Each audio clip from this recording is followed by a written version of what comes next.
Mic check, mic check. All right, demonic origins of dreadlocks. Or should I say the satanic origins of dreadlocks. Welcome to the new channel, Priest Genesis Mode. Priest Genesis Mode. I'm Priest Sakai, aka Deacon Genesis. We want to start this off by giving all praises, honor, and glory to our Heavenly Father, Yahweh. We do so by Hamashiach Yahushai. All that means in the ancient Paleo Hebrew is all praises to the Heavenly Father in the name of His only begotten Son, who the world ignorantly calls Jesus Christ. I'm your fellow friendly Hebrew Israelite, and we are going to get into a controversial topic here today. But we're bringing proof, we're bringing Bible, we're bringing archaeology, we're bringing history, we're bringing primary sources. So it's about scholarship and education in the world of academia. Genesis Israelites, big G's, not the little ones, here to feed the little ones and to push the envelope. You already know, push the envelope, PTE. Big G's in the chat, PTE in the chat. All right. I hope everybody's doing well. In light of this topic, the demonic origins of dreadlocks, the satanic origins of dreadlocks, I want to say in this community, we may have our doctrinal differences. Nevertheless, I love my brothers. All praise to the Most High. Genesis. I love my brothers, and, you know, I'm still there for my brothers. I do not have hate in my heart towards my brothers who have alternate understandings on this topic. The evidence and information will be proven today that, in fact, dreadlocks do go back to demonic and satanic origins, idolatrous origins. You understand that? So, without further ado, hit that like button, y'all. Share the video. And let's see if this title is clickbait or can this actually be proven? All right, I'm gonna share my screen and we are going to get into the presentation. We're going to get into the presentation. The water y'all for becoming flexers. I see we got some Genesis flexers. I see we got some steppers. Some you be with some steppers on. And I see we got some frontliners in here. All praise to the Most High. Let's get this presentation started. Let's go. Don't ask. I said don't ask. I said don't ask. It's time. It's time. All right, let's go.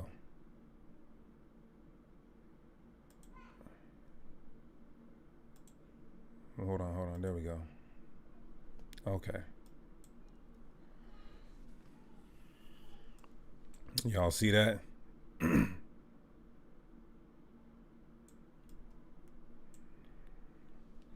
Let's go. Let's go. You see them graphics? Am I getting good? I'm getting good on them graphics, boy. I'm getting good on them graphics.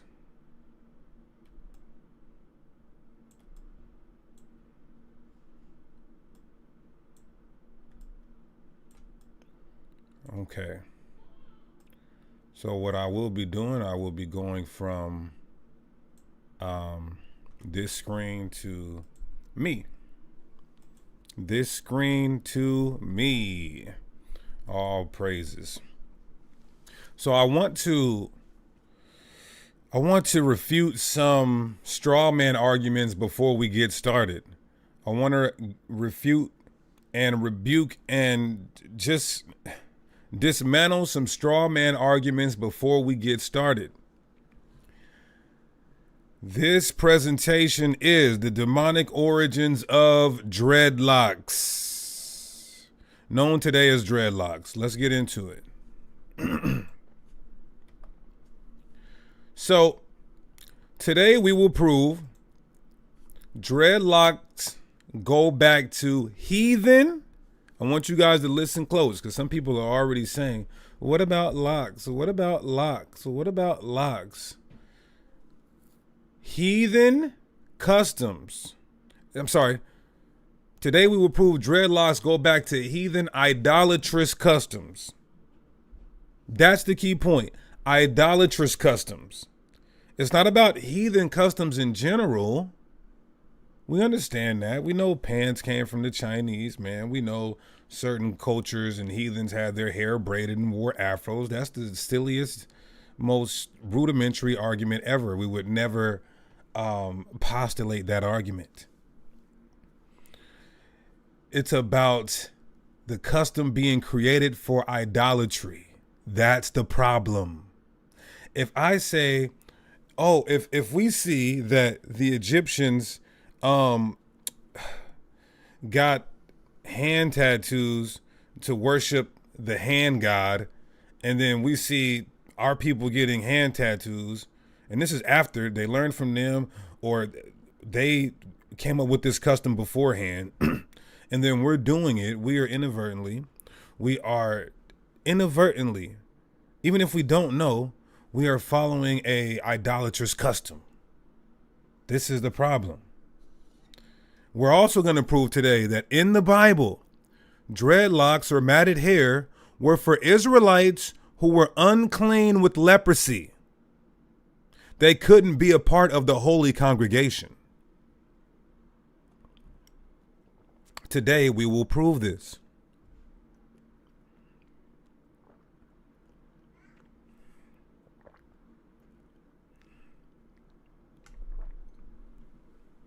Show me boxing. Show me Israelites. I need some moderators in the chat today. Israel's kingdom of saints. Show me where boxing, that the ancients, they said, ooh, we're going to worship our gods by boxing. Please show me that. So I see, I'm not going to look at the comment board too much, because this is going to, I'm going to be, listen, if you want to open, I'm going to open it up for questions, comments, and smoke after the presentation. After the presentation, I will open it up for questions, comments, and smoke, because I see people are already in here with a fifth grade education level talking about locks. The word locks or lock does not mean dreads, or matted hair. So now let's go. Let's prove that, since he posted that comment, whoever that was. Locks versus dreadlocks. There's a difference. Now I'm going to teach you guys etymology. I'm going to teach you guys lexicology, morphology, semantic shifts, and word transformation. That's what you're going to learn today. So you reach while I teach. Locks are in the Bible are not dreadlocks. Let's prove that. There's a difference. What does the English word lock of hair mean? What does the English word lock of hair mean?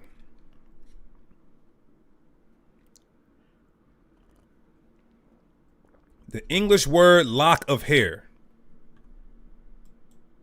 Online etymology dictionary. Lock. What does it mean? A tress of hair. So whenever you hear some silly black Hebrew Israelite, when you hear a silly black Hebrew Israelite who's making us look bad by his rudimentary, elementary sophistication, unbiblical sophistication rather, ask a Hebrew Israelite, what does lock mean? The English word for lock. It means tress of hair. This is the online etymology dictionary. Old English lock, lock of hair, curl. One of the definition is curl. Plural locus, from Proto-Germanic locus, source also of Old Norse, Old Saxon, Old Frisian, Dutch lock, Old High German lock, lock of hair, and it has uncertain origin, but we know that it's a 12th century English word. Now, what is a tress of, if lock means tress of hair, What does tress mean? This is from the 1300s. From the 1300s. It's an English word, tress. And this isn't 1300 BC. This is 700 years ago this word came along in the English language. And it means long lock of hair, especially bounded up or braided. Bounded up or braided. A bun, a ponytail, a braid. Look at what it says. A plait or braid of hair. 12th century. A word of uncertain origin, perhaps, from the vulgar Latin, braid, rope. Even in the Greek, rope, hair. So now, a tress of hair. This is an English class. And this is sad that we have to do this because, and we're going to go into, the etymology and all that and how the transformations and all of that I spoke about earlier. It's sad that we have to do this because through morphology and lexicology, words now carry a different definition than its origins. This is just very clear. Now, what does tress of hair mean? Because that's what a lock means. Merriam-Webster dictionary, a long lock of hair, especially the long unbound hair of a woman. An archaic, a plait of hair or braid. So what does this mean? This means that there's no word in the ancient world or archaic world where lock meant matted hair. From archaic to ancient, I want to make that clear. From ancient to archaic, the word lock or tress of hair always meant just long hair or braids. Period. Where this is source evidence to prove. Now, this is what a tress of hair looks like. Even if you just Google tress of hair today, you'll see just a long piece of hair. You'll see what it looks like to be crimps or crinkled hair. And then you'll see braids. So what is a lock according to the English word? Then we're going to go into why the English translators even put the English word lock. They seen a Hebrew word and they said this Hebrew word must mean is corresponding or equivalent to the English word lock, which just means long hair or braids. It never meant matted hair or what we call dreadlocks today. Somebody said, let people enjoy it. Let people enjoy idolatry. This nigga's crazy.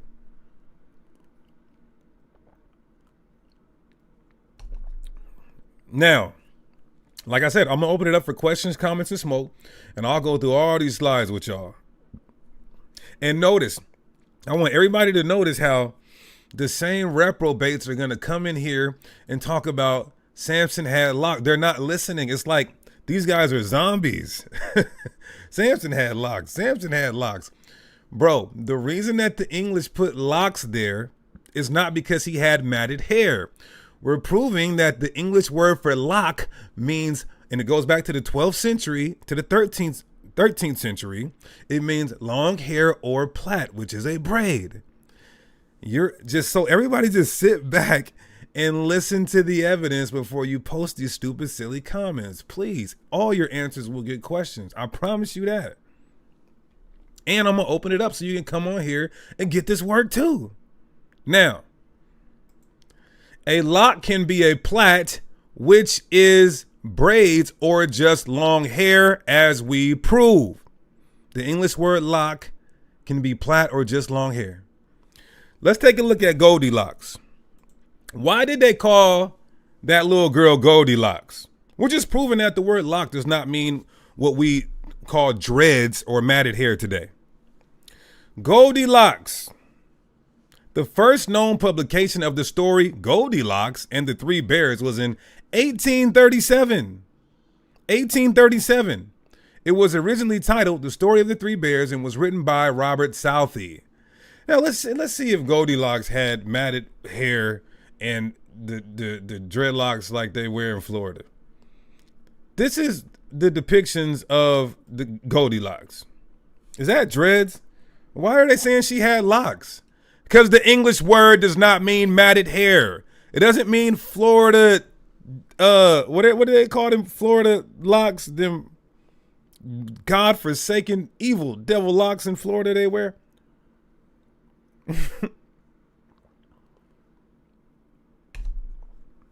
Let's continue. What does the English word forelock mean? Yeah, wicks. There you go. Did Goldilocks have wicks? No, because that's not what a lock means. Now, what is a forelock? Brooklyn Hardball, sit back. You're going to learn. What is a forelock? Anybody? It's a compound word. Forelock is a compound English word. Does it mean a dreadlock? Does it mean matted hair? Huh? Online etymology dictionary. Forelock, a lock of hair growing above the forehead. So fore meaning forehead, lock meaning a braid of plait or just hair that goes over your head. Nothing to do with matted dreadlocks. If you look up a horse's forelock, this is what will come up. A horse's forelock. Now it could be curly, it could be a long hair, it could be what some people call good hair. Exactly, it could be bangs. That's a forelock. Anybody can look this up. Go look up a forelock. Locks have nothing to do with dreaded or matted hair. The English word, I gotta stress this and put emphasis in hyperbolic expression. The English word locks has nothing to do with dreaded or matted hair. I'll give you $1,000 if you can prove it to me after I raise the offering, okay? Now, the English word locks never meant dreaded or matted hair. All this evidence proves when the English Bible uses the word locks, it's not referring to dreaded or matted hair. This is what we're proving. So when we look at our English Bibles and we see the word for lock, we have an online etymology dictionary and a starting point of what the word means. A lock, long hair, plait, or tress of hair. Never in any of the definitions will you find dreads or matted hair. It's not this. It's not this. You understand that? All praises. Somebody gets it. All right, watch this. Let's keep going. Now they might say, because they're already in the chat right now without even listening. This is why I wanted to open it up for smoke, right? Ezekiel had dreadlocks? This is what they're going to say. Ezekiel had dreadlocks because it said locks. I'm not going as far as it. Somebody said, I'm not going to lie. Most brothers look dirty with dreads. They said you're mad because you bald. Well, you know, brother, if I wanted to, I actually can grow some hair. I can grow enough hair to get some matted dreadlocks if I wanted to. I know some niggas who don't got no hairline but still got dreads, trust me. So you can still be... Look at these zombies in the chat. Samson had locks. This is, you got, for those of you who are like, just here to hear both sides, just watch the comments. You can debunk something and people still not going to listen. They're just going to say Samson had locks. I know Samson had locks. Locks are not dreads and matted hair. I'm going to open it up for questions in a second. So we just proved that the English word locks does not mean dreaded matted hair. It just means long hair or plaits or braids. Now look at this in Ezekiel 8:3. And he put forth the form of and he put forth the form of an hand and took me by a lock of mine head. And the Spirit lifted me up between the earth and heaven and brought me in the visions of God to Jerusalem, to the door of the inner gate that looketh toward the north, where was the seat of the image of jealousy, which provoketh to jealousy. So people will say, look, it says lock. Certain Israelites or black people in general who see the word lock, who are not smart or biblically sophisticated or even linguistically sophisticated. They'll just see that lock. Oh, well, today people call that matted hair locks. So let's just say that's the definition from archaic ancient times. That is what you call idiotic logic. So what is this word? We know what the word lock means in English. It just means braid or long hair. It doesn't mean matted hair. Why did the translators use the English word lock, where we proved it just means a tress of hair or plait? Well, they used the word lock. Let me typo. They used the word lock. Excuse me. They used the word lock because the Hebrew word here has the same English definition.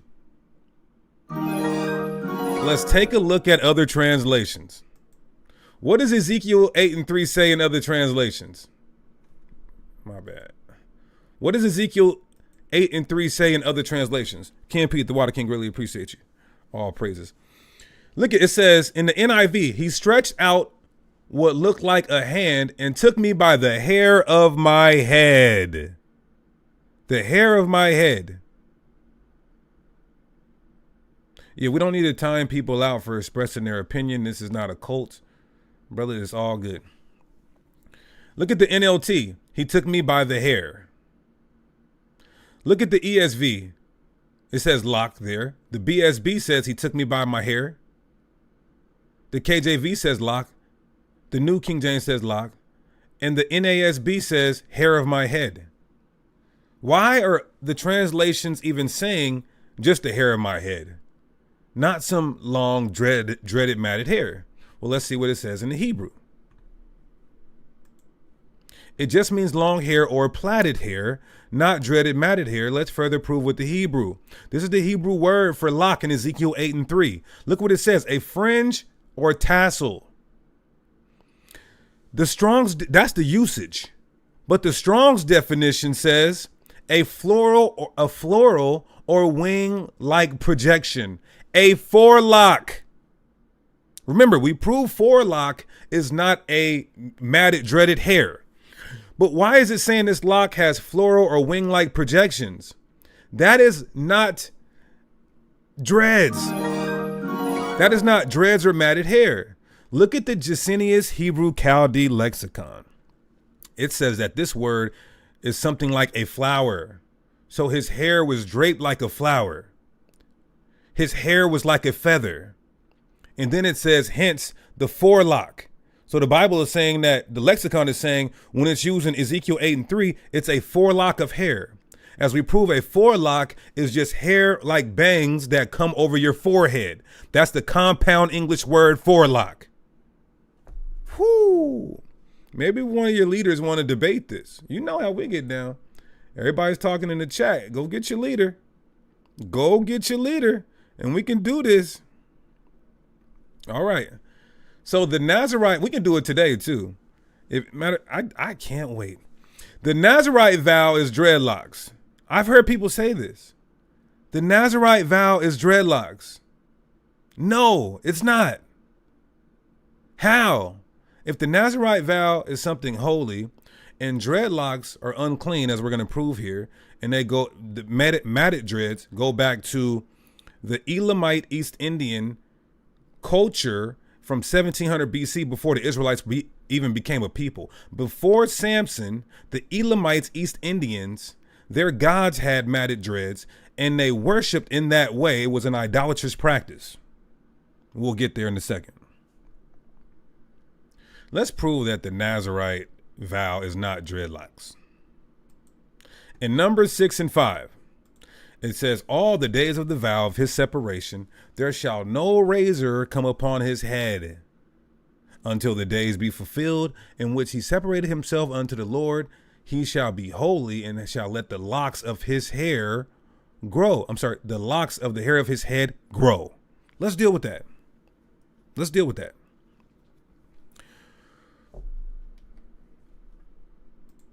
Again, why would the translators use the English word locks, which means long hair or plaits?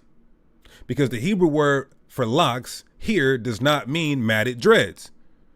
Unless you guys are saying that you're smarter than this, even in the King James, you're smarter than the 70 scholars that King James commissioned. You're smarter than the scholars who translated all these all these English translations and used the English word lock, which never ever in ancient, archaic, or modern times actually mean matted dreads. Maybe you guys are smarter than that. Okay. What's the Hebrew word in Numbers 6 and 5 for locks? What does it mean? Hair, long hair. That's all a lock means. Now, through modernization and morphology, you'll get today, and we're going to get where the association with matted hair becoming locks. That wasn't until 100 years ago. Not even that. It wasn't until the 1950s where people started associating locks with matted dreads. We got the sources to prove it is actually facts. So it says disheveled locks. Now it's not disheveled because disheveled, when your hair gets disheveled, that's unclean. When your hair gets disheveled, that's unclean. All right. So the Strong's here is not accurate in the sense of disheveled. We'll prove that because disheveled means to loosen and throw about in disorder, to cause to have disorder or neglected appearance. We're not supposed to have a neglected appearance. Only if you had leprosy, then you would grow matted hair or dreadlocks, and then we would cast you out to the outskirts and you could not be a part of the holy congregation. We're going to prove that in a second. So the Nazarite vow has nothing to do with your hair being disheveled or neglected, because that's when you would mat up. How do we know that? How do we know that James Strong is wrong here for saying disheveled? Because in Leviticus 13 and 45, God tells the holy priests to not have their hair disheveled. Look at this, Leviticus 13 and 45 in the Amplified Bible. As for the leper who has the infection, his clothes shall be torn and the hair of his head shall be uncovered. In parentheses, it has disheveled. And he shall cover his mustache and call out unclean, unclean.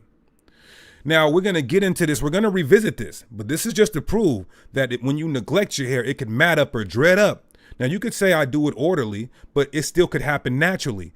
If it did, this is something that would happen to Israelites who had leprosy and they could not be a part of the holy congregation. So having dreads is nothing holy about it. It's actually something that the unclean would have to do in the Bible. Where's my bomb at? Can we get a bomb? Can we get a bomb for that?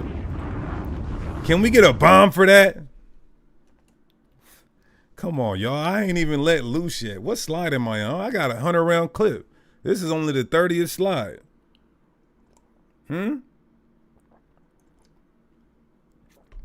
Keep telling me who had locks and who didn't have locks. I guess Goldilocks had dreaded matted hair too. Clown. Now, hold your questions, comments, and smoke for the end. Let me get through this presentation. That was a bomb, though. Continuing on the Nazarite vow. The Hebrew word for grow means to create dreads. This is what some people have purported and postulated. This is crazy. This is crazy. Numbers 6 and 5, when it says let your hair grow, I heard brothers saying that meant dreadlocks, matted hair. Let's go into that Hebrew word. Look at it. It's gadol.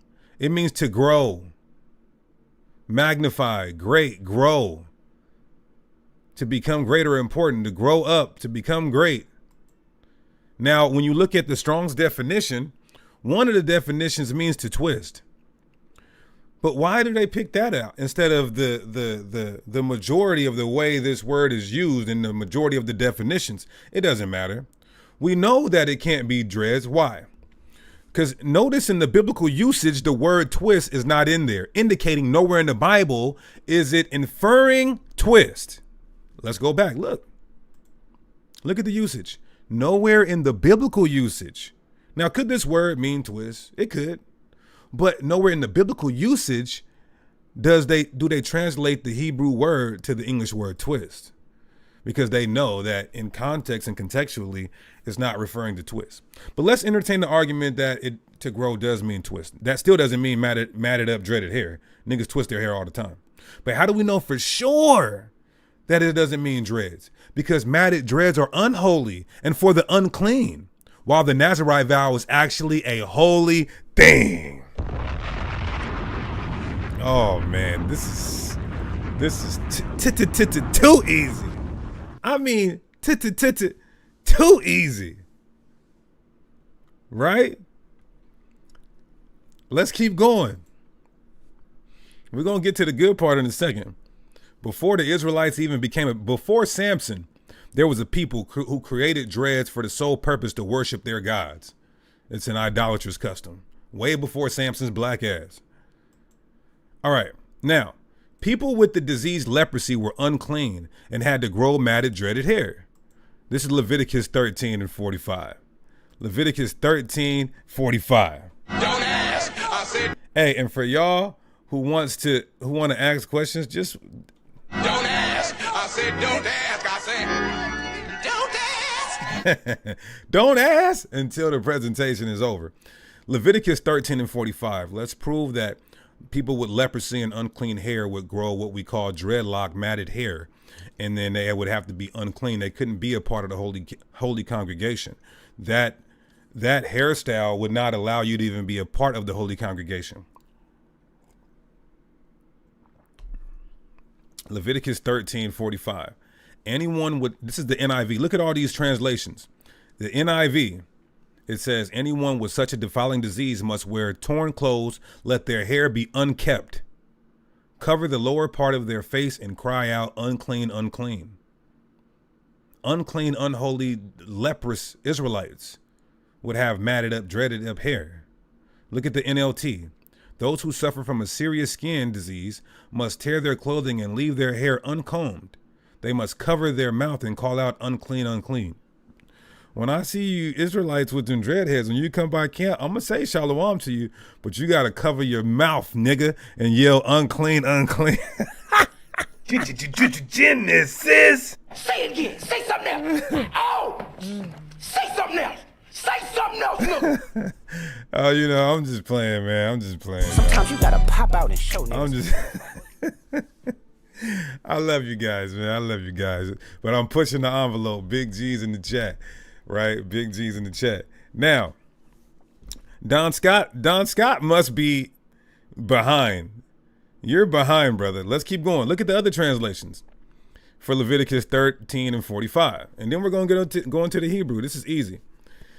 Leviticus 13:45 in God's World's Translation. People who come down with a skin disease must wear torn clothes and leave their hair uncombed. They must cover up their lips and call out, unclean, unclean. Right? Watch this. Look at the GNT, the Good News Translation. If you have a dreaded skin disease, oh, this is crazy in the GNT, because if you got a dreaded skin disease, you got to grow dreaded hair. It says, if you have a dreaded skin disease, you must wear torn clothes, leave your hair uncombed, cover the lower part of your face, and call out, unclean, unclean. Look at the NAV, the New American Bible. The garments of one afflicted with the scaly infection shall be rent and the hair disheveled, meaning neglected. And what happens when you neglect your hair? It naturally mats up and dreads up. Cover your mustache, the individual shall cry out, unclean, unclean. The NRSV says the person who has a leprous disease shall wear torn clothes and let the hair of his head be disheveled, neglected, uncombed, unkempt, and he shall cover his upper lip and call out, unclean, unclean. And he shall... next time you guys come by my camp, I want you to say, hey, Shalom, Ak. Hey, Shalom, Ak. Hey, how about Shimon Shabrakatah, Ak? How about Shimon Shabrakatah, Ak? I'm like, what's this nigga covering his mouth for? He takes off his head, he got dreads. Beat your ass and hide the Bible if God watches. Okay, so let's keep going. What does the word uncombed mean in the Hebrew? What does the word uncombed mean in the Hebrew? Because why are these English translators using that word uncombed? Right? Watch this. Quran says you've had 10. Quran, if you were in Israel with those dreads, you would be looked at just like a leprous person. You would be looked at like a leprous person. You would not be able to congregate amongst the holy congregation, according to Torah. Sorry, sir. Now, what does the word uncomb mean in the Hebrew? Let's take a look at the word in Hebrew. It's para. It means to refuse. Refuse. This is where they're getting neglect from. This is where they're getting disheveled from. This is where they're getting unkept from, uncovered, naked. Look at the Strong's definition.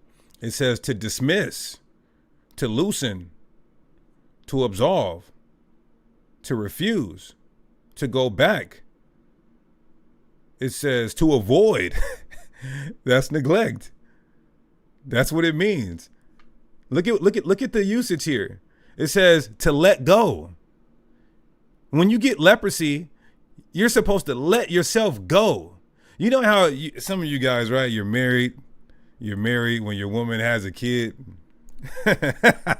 When your woman has a kid, and you be like, damn, she had 2 or 3 kids, and she gained some weight. She's not getting in shape, or she's not really doing her hair. She's not looking good around the house. She let herself go.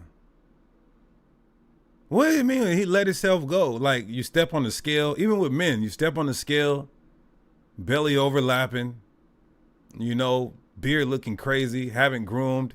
You let yourself go. This is what this word means in the Hebrew. And that's what happens when you neglect your hair. It mats up and dress up. That was for the unclean. You couldn't even be a part of the holy congregation. Look at the Jacinius Hebrew Chaldee lexicon. To loose, to let go. To loose, to let go. To overlook, to reject. That's the Jacinius Chaldee lexicon. Come on, bro.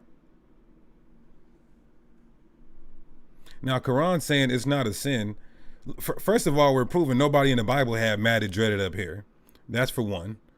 And for two, we're proving that when you were unclean with leprosy, your hair would mat up and dread up. Now, for three, we're going to prove shortly, momentarily, that it goes back to an idolatrous custom. So you can't necessarily say it's not a sin, because if you're doing something that a heathen culture created just to worship their God before you even existed, before Israelites even existed, how can you say you're not committing idolatry? Or you're not following an idolatrous practice of a heathen custom? It means to neglect, to let go, which is why the translators chose the word uncombed. Because if you have leprosy and are unclean, you remain out of society. No need to be groomed. Your hair would eventually mat up into dreads. Continuing on the Nazarite vow, right? The argument, I heard this argument, and I couldn't even believe it. I heard the argument was that when you take the Nazarite vow, you can't lose one piece of hair because of verse 18, which we'll get in a second. Right? Now, that could be applied to many customs today. We'll prove some. Show me a custom today that we're willingly, intentionally keeping that goes back to some idolatry.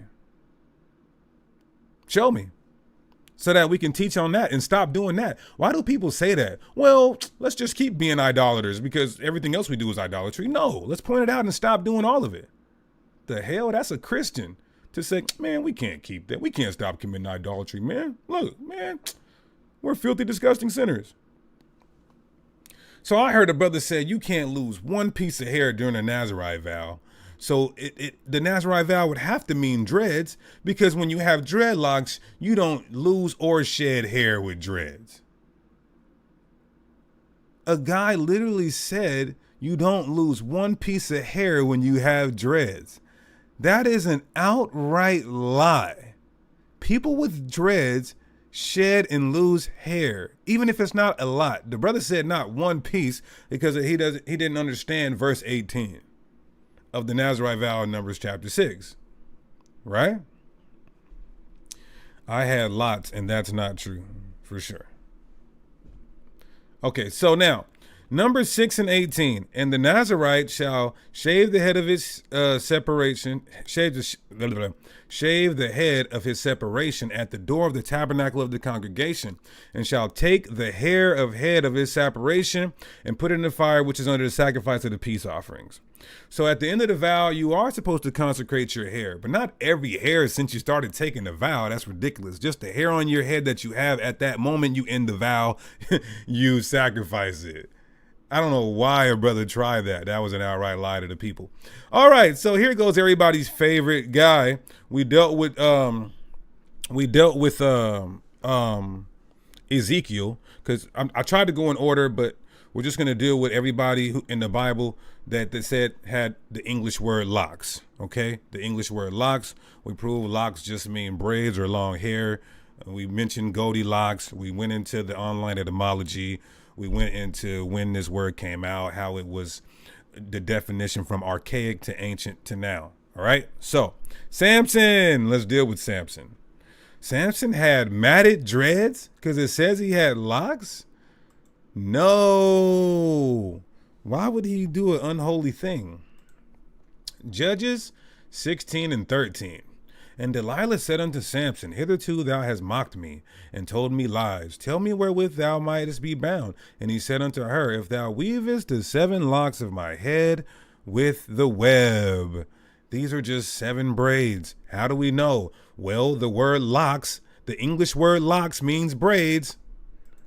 So this is why I keep stressing, why did the translators use the English word locks? Because the English word locks means plaits or braids. It doesn't mean matted hair. Let's take a look at what the Hebrew word for locks means here. Literally, it means ringlet. That's a plait.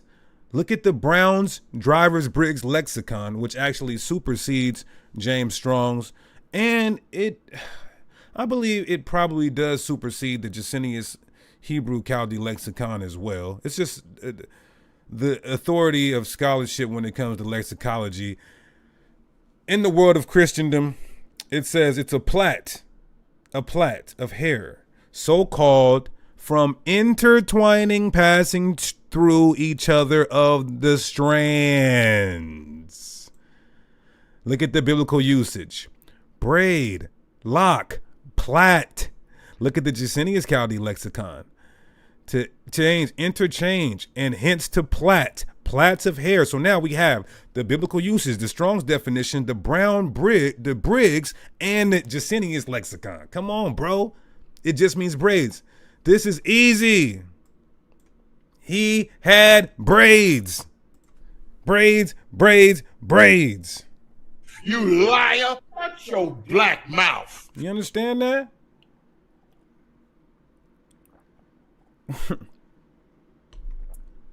Look at these guys. Still, look at them. Still says locks, bruh. Nah. I'm gonna keep asking all you 5th grade Israelites. Did Goldilocks have dreaded matted hair? Because you're so infatuated with the word locks, you don't even know the etymology of the English word locks. Did Goldilocks have dreaded matted hair? Yes or no? Now, I also want to answer this comment. Brother just said we're condemning locks, but we have a hat on while man, if you don't go worship Paul and get the hell off my comment board, nigga, we're going into the Torah showing you that, for one, we're not supposed to follow idolatrous customs, in which that's how locks, dreads, matted hair originated. For 2, we're showing you in the Torah that the unclean would have it. So you got to go show me in the Torah, nigga, about a hat. Now, it's not a one-way debate. I'm gonna put a link in the chat in a second. I want y'all to keep that same energy on all topics, because now I want to smack something. All right, so now the argument: Solomon had dreadlocks. Solomon had dreadlocks? Okay. No. Nah. For the 100th time, why are the translators using the English word for locks here? They didn't use the English word matted. That's a dagger too. Why didn't they use the English word matted? Why didn't they use that? Why didn't they use the English word disheveled? Why didn't they use that? Because that could infer what we call today dreadlocks. Why didn't they use that? Because they used the English word lock that meant braid, plait, or long hair, as we proved already, with many, many sources. So in Songs of Solomon 4:1, it says, with the locks of your hair. In Songs of Solomon 4:3, it says, pomegranates within thy locks. In Songs of Solomon 6:7, it says, temples within thy locks. In Isaiah 47, it mentions the same word, the Strong's H6777. Now watch this, y'all. Who right here believes that this is talking about matted up dreads? And this is how you're gonna see why other communities laugh at us so much. Because we see the word lock, and think it means matted, dreaded hair. Watch this, y'all. What does this word mean in the Hebrew? It means a veil. It means a woman's veil. It doesn't even mean hair. Look at this. The Brown's Drivers Briggs lexicon, woman's veil. Jacinius Hebrew lexicon, woman's veil. The biblical usage, woman's veil. Strong's definition, a veil. This doesn't even mean hair here. But Israelites are so stupid, peace be upon them, and may I be an atonement for them.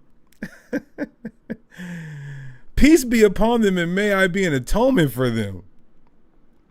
Like Paul said, I wish that myself was a curse for my people. I wish I could die for my people because they're so stupid. They're just so biblically unsophisticated. The word lock here doesn't even mean hair. But an Israelite, because they don't know etymology or linguistics, they'll just say, oh, look, it says locks, and today we call that dreads, matted dreads. But this word in the Hebrew doesn't even mean hair at all. It just means a veil. Jesus Christos. Another place where the word locks is mentioned in Songs of Solomon. 5:2 and 5:11. And my locks with the drops of the night, and his locks are bushy. Now this does mean hair here, but is it matted dreads? No, which is why the English translators did not use the word disheveled in English or the word matted in English. This is too high. Sometimes wisdom is too high for a fool. And I think this is easy to understand, but I guess this is some complex concept here. It just means locks of hair. And look at what it says in the Jacinius Chaldee lexicon. It says locks of hair, but it means forelocks. Look at Strong's definition. Forelock as shorn. So when this word is mentioned in Songs of Solomon for Solomon, it means forelock. What is a forelock? Is a forelock matted dreadlock? No, it's a compound word. Forelock, locks of hair growing above the forehead. Fore meaning forehead plus lock. What is lock? The Bible says plaits or long hair. Never, ever, ever in the definition is it matted dreads. Lock is also a tress of hair. We proved that with the online etymology. What is this tress of hair? A lock, a curl. The horse's forelock. And no, we're not saying he had straight hair like this, but this is a horse forelock. So if the English word lock doesn't mean matted hair, when did the term dreadlocks adopt that meaning? This should help you guys today. Before I put a link in the chat, this should help you guys today.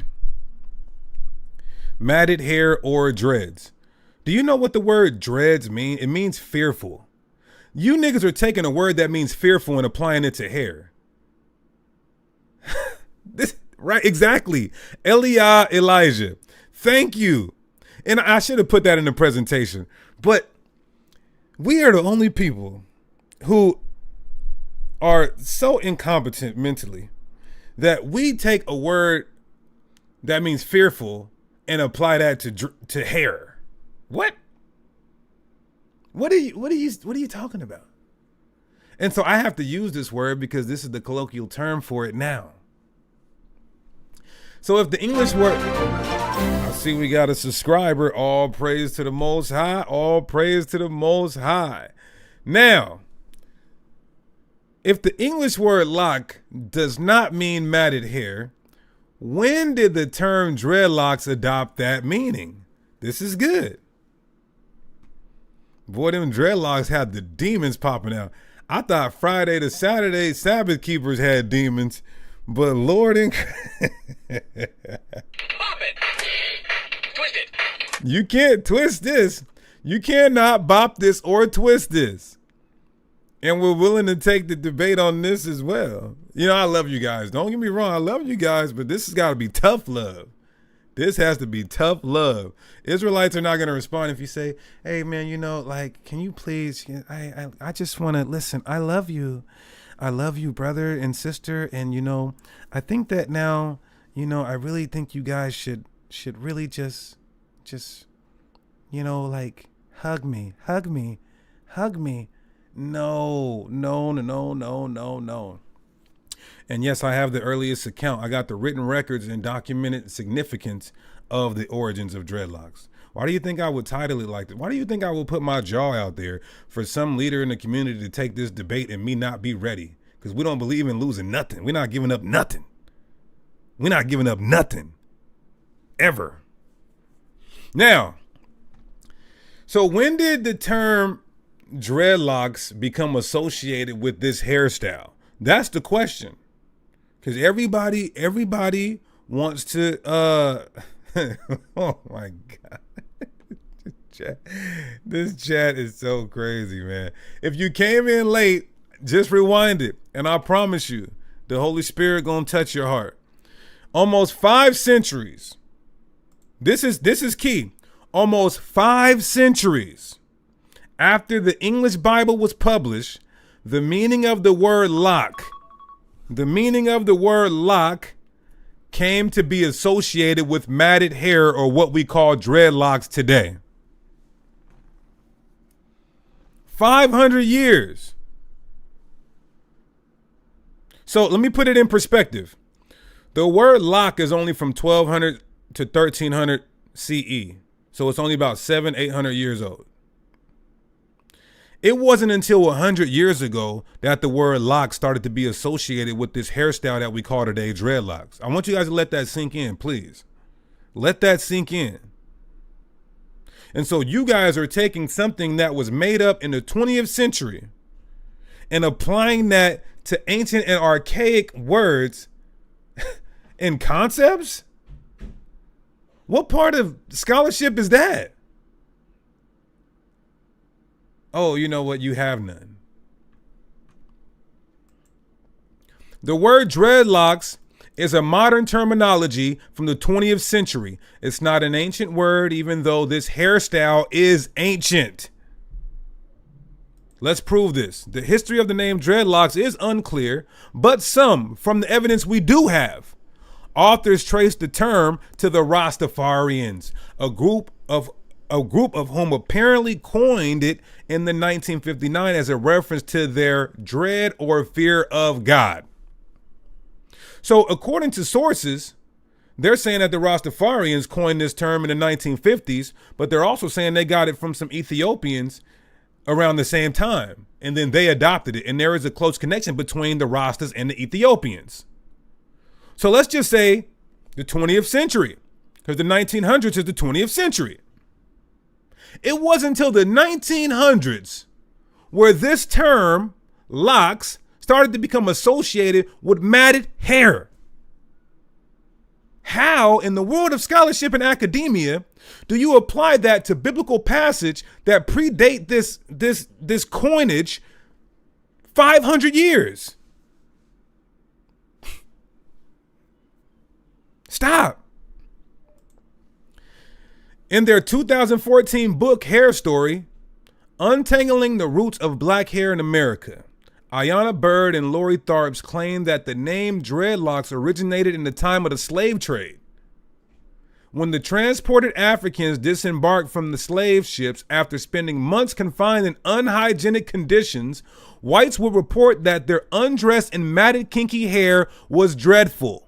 According to them, it is due to these circumstances that many people wearing the style today drop the A in dreadlock to avoid negative implications. This is another source. So we only have modernization in modern times. They're saying, well, the Rastas coined it in the 1950s, and they got it from the Ethiopians around that same time. Then they'll say, well, some of the slaves had them because of the fact that they had to neglect their hygiene, and they would get them, and the slave masters would say, oh my God, dreadful, dreadful hair, stinking blacks when they came off the slave ships. This isn't an ancient, archaic concept or association with the word. Understand that. Another bomb right there.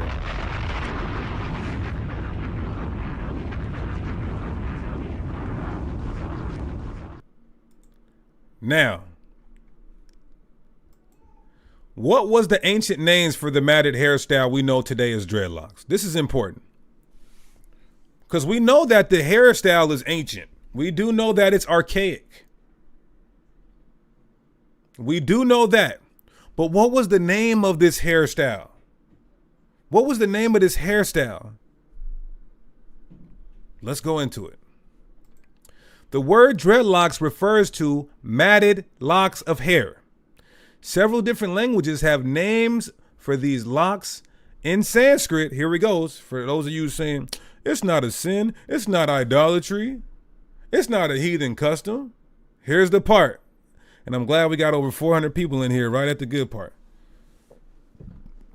We got over 400 people in here right at the good part. So pay close attention. For those of you who want to know, is it a sin? Is it unclean? How is it idolatrous? Let's talk about it. Here we go. The word dreadlocks refers to matted locks of hair. Several different languages have names for these locks. Now, in Sanskrit, the name is jata. They were not calling them the English word locks back then. In Wolof, it is in Indiangni and in John. In Akan, it is impesimpc. It's a lot if I'm saying that wrong. In Yoruba, it is Dada. In Igbo, it is Izinwa and Ilana. In Hamar, it is Gosha. In Shana, it is Matsi. And in Yanika, it is Nantombi. Hopefully I'm saying that right? Yeah, I'm going to drop the link in a second. You got it, Lashawan, whoever the hell you are. So this ancient hairstyle had a name, and it wasn't dreadlocks. This ancient hairstyle had a name in all these ancient civilizations. And you see, the oldest one, the most ancient civilization to have this hairstyle. I'm going to say this. This is a fact. The most ancient civilization to have this hairstyle documented in their written records. And the significant, not only in their written records documented, but the significance of what we call dreadlocks are the East Indians, the Hindus, aka the biblical Elamites. They called them Shiva Jatas. Shiva Jatas. You understand that? Don't listen to E40, man. Even though I love my E40, man. I love him. But do not listen to E40. Genesis. Shut your black mouth. Now, the most ancient civilization to have this hairstyle documented in written records, and even the significance of this hairstyle, are the East Indian, the Hindus, the aka the biblical Elamites. They called them Shiva Jatas. Now let's see, right? This is them. Look at them. There's the dreads. There's your guys' spiritual forefathers. In 1700, matter of fact, type in the chat when the Israelites became a nation. Give me the year circa. Give me the year circa.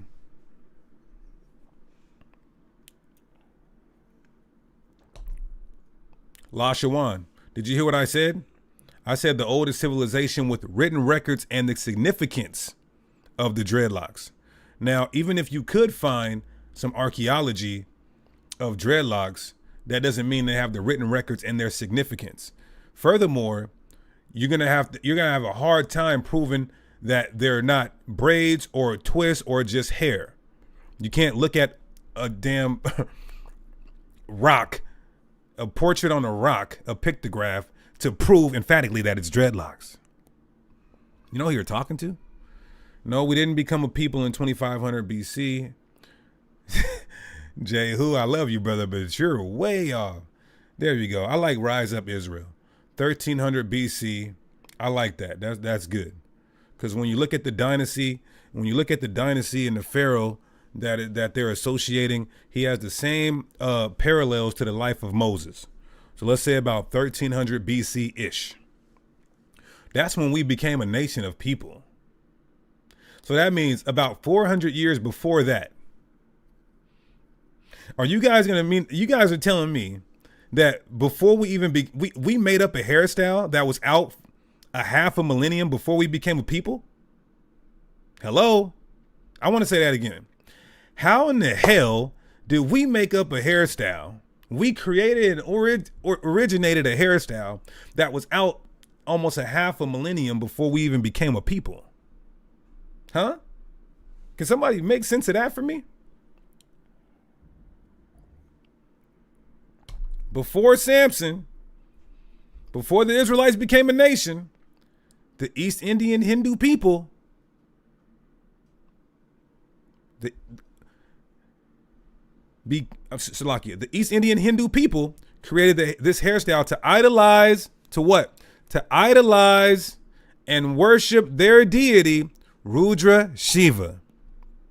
This proves the Israelites did not originate this hairstyle. Put a 1 in the chat if you understand. Put a 1 in the chat if you understand. I didn't time you out, sis. What'd you say wrong?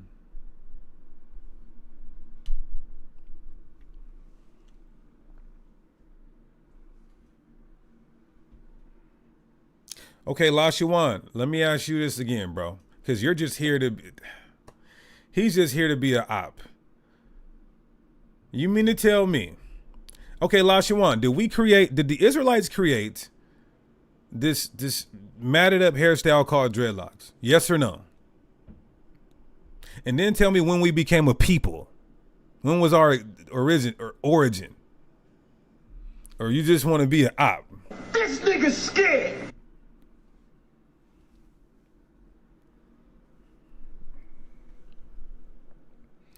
Okay, so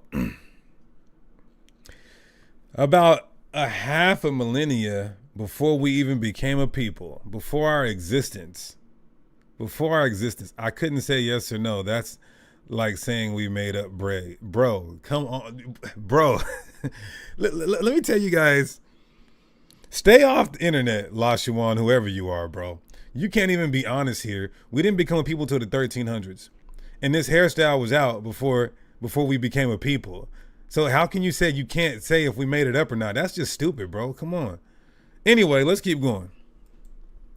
1700 BC, the god Rudra Shiva. And you'll see in these texts, the Rig Vedas, the Upanishads, all these ancient Hindu texts, you'll see that their god in the text. Now, these aren't ancient archaeological finds here, but this is how they're depicted back then, even in their own text, they say that he wears jatas, which is matted up hair, what we would call dreadlocks today.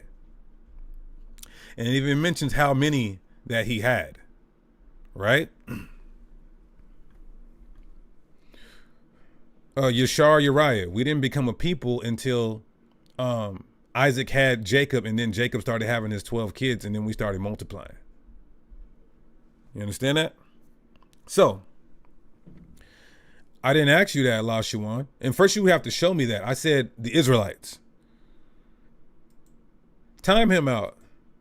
Because he's moving the goalposts because he got cut. He got put in the bag. Now he's cut. Now he's trying to say, well, other people. I didn't say that. I said Israelites. Time him out. Anyway, let's prove that they're the ones who originated this idolatrous custom. Because that's all we can find. If anybody goes to archaeology, like I said, you're going to be hard pressed to show me some archaeology or history that proves that a nation or people had this before them. You're going to have to show me that. And I'm open to listen. Now, I did hear about something in Egypt, but if you're looking at archaeology and pottery, dreads can be confused with braids or twists as well. So you can't conclusively and if emphatically, make that statement. Look, Jeremiah 50:38 says, a drought will strike her water supply, causing it to dry up. And why? Because the whole land is filled with idols and the people are madly in love with them. We're going somewhere. The people are madly in love with them. So the nations are madly in love with their gods to the point how their God is depicted. They want to replicate that. They want to resemble that. So this is why you see these East Indians having this hairstyle and believing that those dreadlocks are harnessing the divine power of Shiva, calling them Shiva jatas, and how they created them for idolatry. Now, this is the New World Encyclopedia. This is the New World Encyclopedia, right? It says Shiva is a principal deity of Hinduism who is especially revered among the cluster of Hindu groups known as Shaivites. Widely worshipped by Hindu communities throughout India and the world, Shiva is an ancient Hindu deity that is associated with the paradoxical motifs of destruction and regeneration, eroticism and aestheticism, sexuality and celibacy. Hindu religious iconography and mythology simultaneously describe him as a great ascetic as well as a co-generator of the universe, along with Shakti, the female principle of creation. All right. Now watch this. Also the New World Encyclopedia. Rudra. Who is Rudra? Rudra, Shiva is also Shiva as we know him today, shares many features with the Vedic god Rudra. The Vedic god Rudra is the equivalent rather to Shiva. So Rudra and Shiva, same thing, same entity, same deity. So when you look at the ancient text from 1500 BC, 1700 BC, and it's talking about Rudra, it's actually talking about Shiva. And both Shiva and Rudra are viewed as the same personality in the number of Hindu traditions. Rudra, the god of roaring storm, is usually portrayed in accordance with the elements he represents as a fierce, destructive deity. Now, the oldest surviving text of Hinduism is the Rig Veda, which is dated to between 1700 and 1100 BC. I take the earlier date because most scholars would say 1500 BC. So I took it way later than 1100 BC. Based on linguistic and philological evidence, a god named Rudra is mentioned in the Rig Veda. The name Rudra is still used as the name for Shiva. And so it says the father of Murats and group of storms. Now, also in the New World Encyclopedia, look at how Shiva is depicted in the text, or Rudra is depicted in the text. I'm going to try to zoom in a little bit, but this is all on New World Encyclopedia. Anybody can look this up.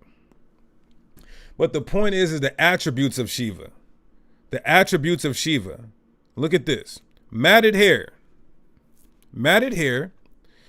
And you'll see her depicted with what we call today dreadlocks.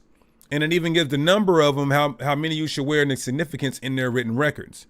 Matted hair. Shiva's distinctive hairstyle is noted in the epithets jatin, or jatas, the one with matted hair, and kaparadin, endowed with matted hair. So you'll see these words in Sanskrit. What is Sanskrit? That's the ancient language of the Hindu people or the East Indian people. Or wearing his hair wound in a braid in the shell-like kaparda fashion. Sacred Ganga or Ganja. The Ganja River flows from the matted hair of Shiva. This is what they believe. The epithet Gangadhara, bearer of the river Ganga, refers to this feature. The Ganga, one of the major rivers of the country, is said to have been made her abode in Shiva's hair. So this is the worshiping in the written records. This is the beginning of the worshiping of their god who had dreadlocks, what we call dreadlocks today. And that's why they replicated and wanted to resemble their god. Now let's get into let's get into the worship of the idol now. The matted hair of the Lord Shiva, known as jata or jatas, holds significant symbolic and spiritual meanings in Hindu mythology and iconography. The god Shiva is called Jatadhara, which means who has a heap of matted hair on his head. Shiv is revered, which means a hair like the sky. Here are some of the key aspects of the significance of Lord Shiv's matted hair. The renunciation, number one, the renunciation and asceticism. The matted hair or the dreadlocks of the Lord Shiv is a symbol of renunciation of worldly attachments and his ascetic lifestyle. It represents his withdrawal from the material world and his complete focus on spiritual pursuits. What does that mean? As you detach yourself from society, you're not around people. You don't care to be groomed. So what do? Your hair gets disheveled. You neglect your hair mats up. You match your hair up. You get what is called dreadlocks today. It's a representation. So going back to, this time period, they're doing this. They're believing their God is doing that because of this, and they're doing that as well because of this. Number two, mediation and yogic practices. The long flowing hair is often associated with deep meditation and yogic practices. It signifies Shiv's profound state of meditation and contemplation, highlighting his mastery over the mind and senses. This is what dreadlocks represent before we even became a people. Number three, natural and unkempt appearance. Remember, that's what the Bible said about people who have leprosy and are unclean, that they had to have an unkempt appearance. The unkempt appearance of Shiv's matted hair is symbolic of his disregard for external appearances and his transcendence of societal norms, and emphasizes the idea that spiritual realization goes beyond superficial concerns. Number four, what does these dreadlocks mean back then? The flow of the Ganga River. In some depictions, the Ganga River is shown flowing through Shiv's matted hair. According to Hindu mythology, Lord Shiva captured the Ganga in his hair to prevent the force from flooding the earth. This act symbolizes his ability to control and channel powerful forces for the benefit of the world. Number five, the dreadlocks means connection with nature. The wild and untamed appearances of Shiv's hair is often associated with his close connection to nature. It aligns him with the primal and elemental forces of the universe, emphasizing his role as both creator and destroyer. The symbol of time, number six, symbol of time. The matted hair is sometimes considered a symbol of time, with each lock representing a unit of time. This is related to the cyclical nature of the time and the continuous cycle of creation, preservation, and dissolution. Here it is, number seven, the divine energy. Shiv's matted hair is also seen as a reservoir of divine energy. It is believed that the hair absorbs and stores the spiritual energy generated through his intense meditation, making it a symbol of his immense power. This is why Shivaites follow him by creating dreadlocks, because they believe, like their God, they can harness that divine energy within this hairstyle. So this is, in fact, the origination of that hairstyle is for idolatry. To this day, the Hindu people have not lost their idolistic customs. They still practice this. Jeremiah chapter 2 and 11. Have the nation changed their gods, which are yet no gods? This is a rhetorical question, and the answer is no. But my people have changed their gods, changed their glory for that which does not profit. Am I going too fast, or you guys with me? Put a 1 in the chat. Put a 1 in the chat. And this is going back to way before the Israelites even came into existence, that these people created this hairstyle to commit idolatry to their deity. Big G's, not the little ones.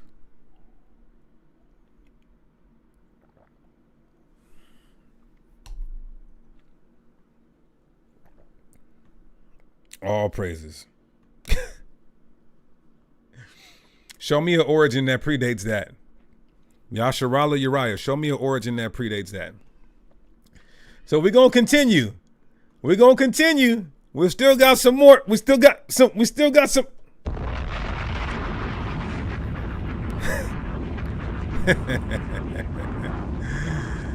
Oh, man. I like to consider myself a scholar who's still learning. I like to consider myself a scholar who's still learning, because you have a guy named Yasharala that says, you found the oldest account, but that's not the oldest account. That's not how evidence works or scholarship. What do you have to produce? Nothing. So you would lose. Like, if we're going to court, if you're the prosecuting attorney, I'm the attorney, and I'm the defense attorney, and I have at least some evidence and proof, and you have nothing, you lose. So shut up. Anyway, so let's continue. Let's continue. Now, when we keep going, first we're going to open it up for questions, comments, and smoke in just a second. Before we keep going, we're going to open it up for questions, comments, smoke in just a second. I want to go to this slide right here. Let's take a listen to this.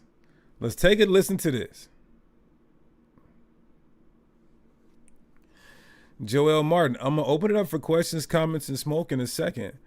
If it's not in the law, please do not talk to me about Paul. I'm not the regular Israelite or the Christian. I follow Torah. Now, let's watch this, y'all. This is good. Nityanandam, this is Mahajaya, and I just want to hear her. I just want you guys to hear it from one of their people who actually knows the records and the significance better than me. If you want to know if it's against the law, I just said it. Why don't you rewind the video? That's easy. Or have your leader debate me on it. Now watch this, y'all. And as you can see today, I look a little different, and that is because I have dreadlocks. And I actually want to talk to you about dreadlocks and where they originated, and actually the spiritual significance of dreadlocks, or as in India, as they call them, Shiva jatas. So dreadlocks actually originated in India. You know, Shiva is the first being ever to wear dreadlocks. And you know, out in the West, a lot of people, when they see dreadlocks, they think of Jamaicans, they think of the country Jamaica, or they think of you know, the music icon Bob Marley. But even though Bob Marley made dreadlocks really popular, he definitely made dreadlocks an icon for people to wear. The originator of dreadlocks, the trendsetter of dreadlocks, was definitely Shiva. So I actually want to explain the significance of jatas and, like, you know, why we have them and their spiritual significance. So when we have jatas, right, and actually dreadlocks is in the agamas. They tell you exactly how many dreadlocks to have on your head, how long to wear them, and you know, even to the point of where they said, like in the agamas, where it says that to even put 5 rudrakshas after you get your jatas. So actually, let me go into that. So in the agamas, it says that you can have like a number of jatas starting with 5, 11, 13, 26, 28, 36, 50, and then 82. So those are the number amount. I actually got 50. And then the length is supposed to be to your Swadhisthana chakra. The reason for that is, like, you know, the longer your hair is, it actually is strengthening your nervous system. And not only that, but in the agamas, it also said to wear 5 rudrakshas in your dreads, which I am doing. Like, this is one, and I have like 5 within my hair all throughout.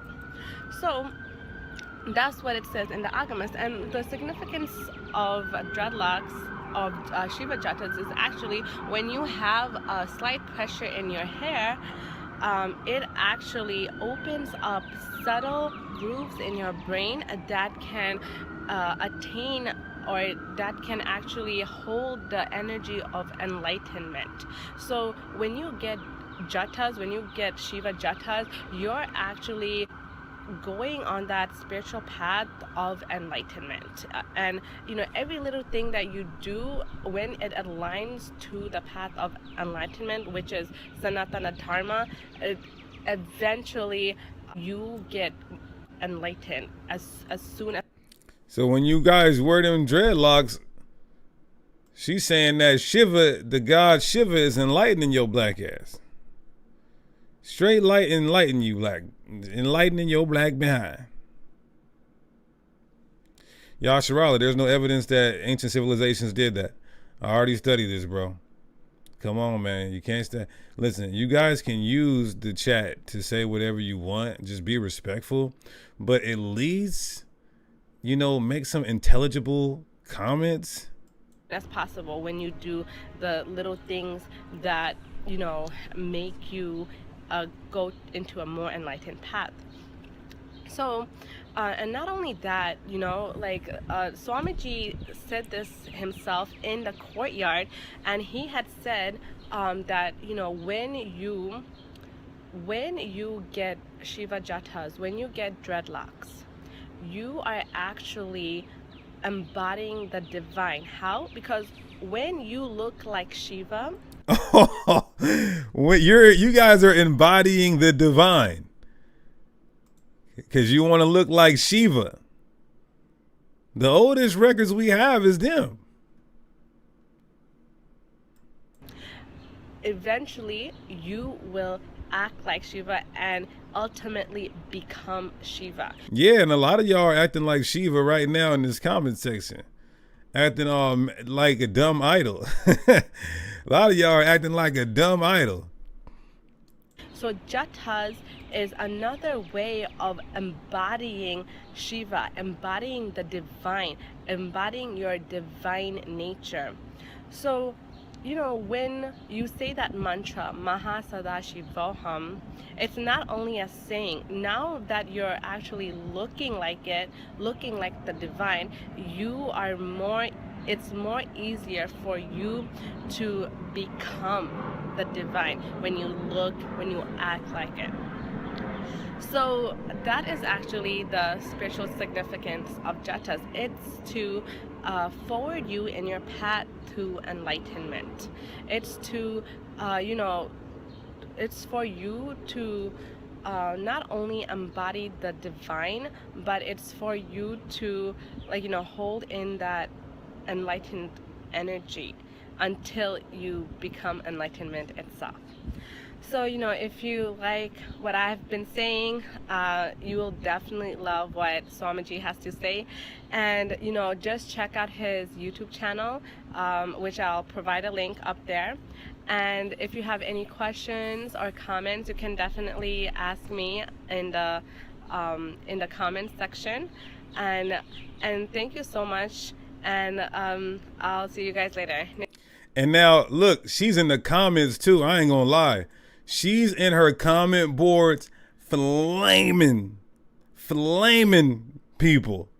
Flaming niggas too that think they know where dreadlocks came from. I mean, she's flaming niggas. She's got all the documents to prove it too. She knows her ancient literature more than me, of course. But she's in there giving in the business.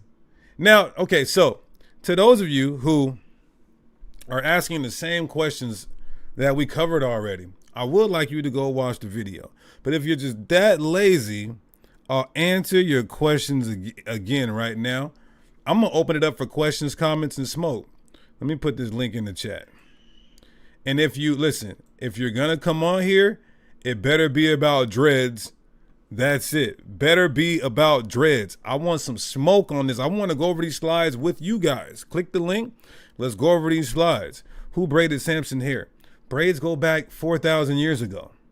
And we have no record or indication that braids were created to worship another heathen culture's deity, but we do for dreadlocks. You guys see the questions that these guys are asking? Okay, so let me put this link in the chat. Somebody got to get fired up. Okay, let's see.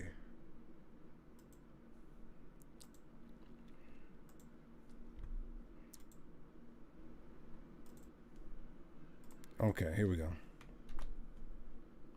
Wait, what am I doing here? What the?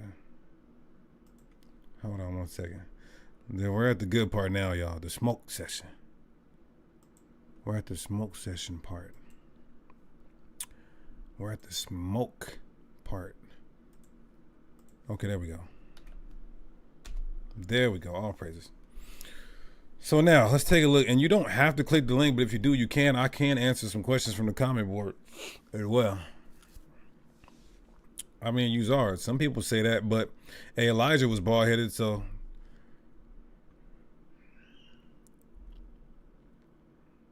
Where did Christ quote the Apocrypha? I'm looking for dreadlock smoke, but somebody can post that in the chat where Christ quoted the Apocrypha.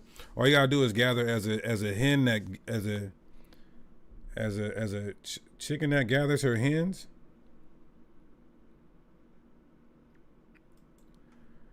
Okay. What's your question about dreadlocks? Shalom, I'm on here? Yeah, we're on. What's your question about dreadlocks? All right, yeah, so my question, all right, about the dreadlock, this is when I was asking you about the boxing. I'm going to show you that this let me say what I'm saying. The dreadlock, even if I know that Samson, it predated that or whatever, that's not my point. It could be up for grabs that it's idolatry. My question to you is, why are we not holding the same weight for sports? I asked you about dreadlocks, brother. That's it. No, but I'm saying you had said something about boxing. The second match, so 4-9, they say boxing, that we so was going, that's a Greek match. So hello? You don't hear me? Yeah, I can hear you, bro. I can't see myself. You don't need to see yourself. It's fine. So you got some ancient history that shows me that boxing is idolatry? Yeah, I got it right here for you. Go ahead. All right. It said, I'm about to read it.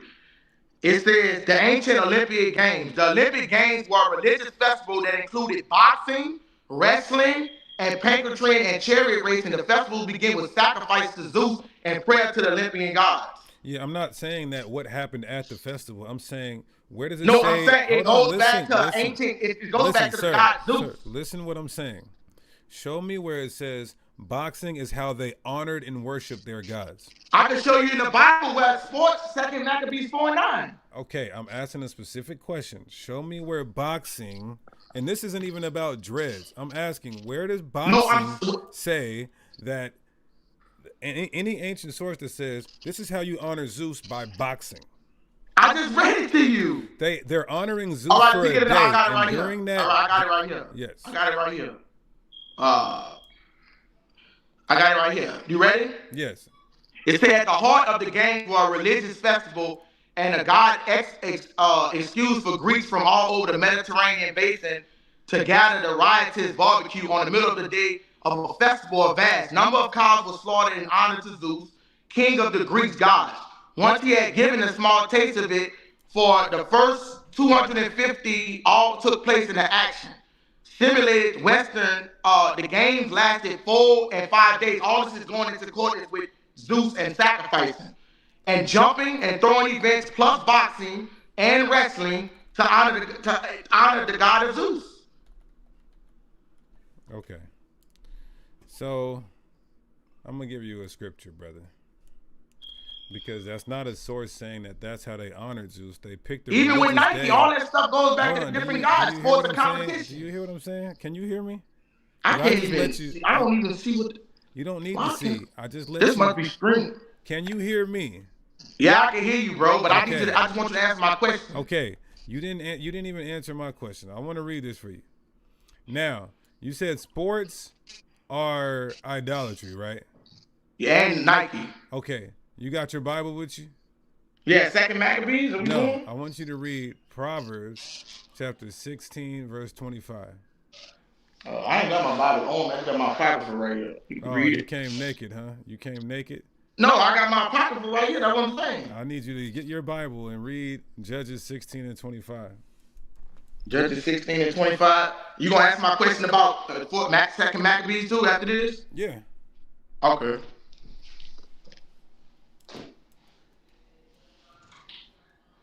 Let me get it. I'm getting it right now. Cause I say, I'm getting it right now. I'm just saying, I don't know how, if we pick and choose what could be idolatry, even if dread is idolatry. I'm saying we need proof. That's all I'm saying. I know. I gave you the proof on the internet. You gave a festival that they honored Zeus and what they did, but boxing predates boxing predates Zeus. So how is you know? Okay, you know Apollo. You know who Apollo is? That's the god. Just read Judges 16 and 25. See what I'm saying? You have to say, you like that sports? You like that Greek mythology? That's Greek. All that stuff is Greek fashion. We be wanting to play games. Remember, all that stuff is idolatry. Okay. Go ahead. Proverbs 16 and what, 25? Judges 16 and 25. Judges 16 and 11.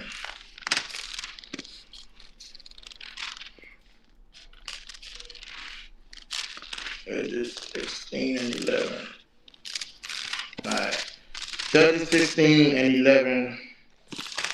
This is, and she said unto her, if they bind me a fast with new ropes that never were occupied, then shall I break wheat and be another's man. Yeah, that's what I already know about Judges 16 and 25. Oh, 25. It said it came to pass that their hearts were merry, and they called for Samson that they make a sport. And they called for Samson out of the prison house. And he made them sport. Yeah, what the Philistines were trying to say. So he committed sin there? Samson, of course he committed sin. Samson was committing sin. He married a heathen. That's sin. Goodness. But God told him to go marry her. Who? It said the Lord of the Philistines. God told him to marry her. Okay, it don't even matter. You're cut. So you said the Lord told him to marry her. Hold on. Let me answer your first. You're cut right there. Let me answer. Wait, you said the Lord told him to marry her? Show me that. He did. So let's go. Show me. Okay, watch this, y'all. Watch this. The Lord told him to marry a Philistine woman. Okay, watch this. Judges 1. Okay. And the Lord, first Exodus 8:69 said we not supposed to marry. No, hold on, bro. Listen. If you're on here, you gotta chill out, bro. Just calm down. No, you do. I want you to still answer my question before you throw me off. I need you to calm down, brother. All right, Judges 16.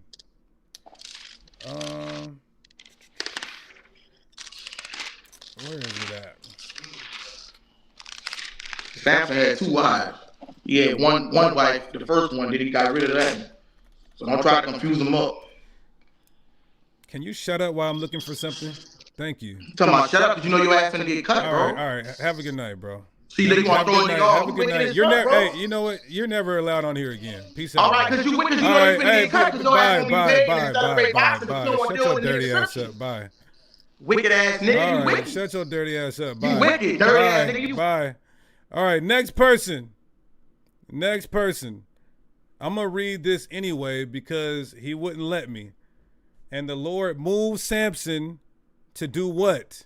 To marry the Philistine. This is Judges 14. So no, we cannot say that Samson was just going around committing a sin. That's not what we say. The Lord said to do that, period. So I need the other guys to come on here who was on here, especially LaShawan, please. And if I'm looking for something, please have some decorum and show some respect while you're on the platform. Thank you. Let me put a link back in the chat. Of the word. Oh my God, this guy is still on here. Okay, come back on here. Who was it? La Shawan? La Shawan, come back on here. And I want to just say this, because you can't even have a good, somebody said, stop playing with my husband. Wait a second. Somebody said, stop playing with my husband. Lord in Christ. That's your husband, sis? I'm sorry, sis. Salakia. But bro said boxing was idolatry because of Zeus. But boxing goes back to ancient Mesopotamia. I just can't entertain stupid stuff like that. But let me put a link back in the chat.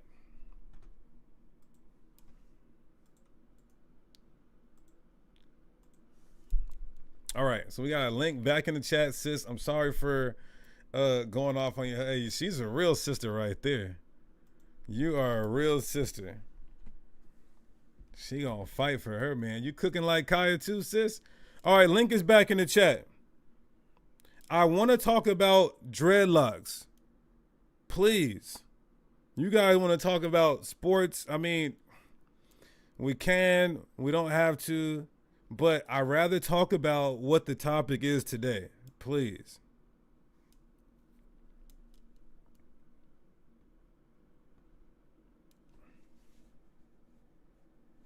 Okay, but he mentioned Nike. He mentioned Nike. So I will address that. Nike is mythology. Nike is mythology. There's a difference between what people write as. Okay, let me help you guys out. Excuse me. I took world religions a long time ago. I understand Nike. Nike's in the Bible. It is the Greek god, the Greek goddess. But it's mythology. What do I mean by mythology? Let me just make it simple and plain for you guys. Shiva is not mythology. Ra,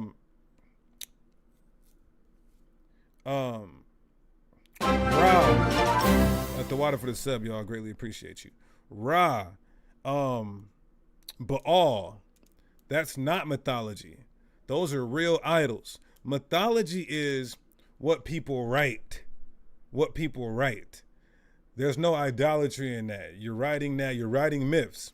Idolatry is when you now create the idol and you make it a societal norm to worship this deity.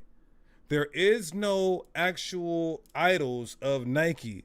That's mythology. That's what they wrote. There is a difference. Where's the where you guys at? Let me see. Because I don't see nobody. Where y'all at? Where y'all at? Let me put another link in the chat. No, that's a fact. Let me just. All right. I told you guys, I'm the professor. Well, show me where they actually worshiped it.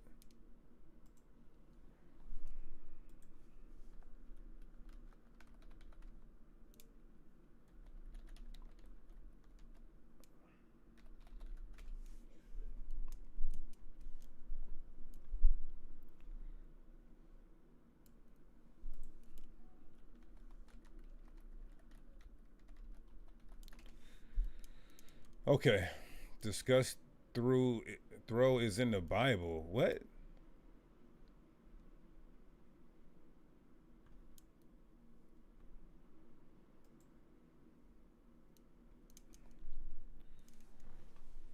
Now, what I don't do is that the Buddha on the true religion. No, we know in Buddha in the Buddhist religion they worship the Buddha.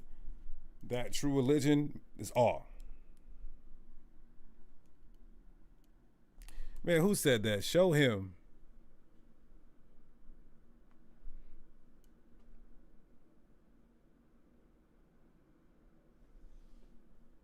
Okay, Jake for life. But how did they worship Nike? How did they worship Nike?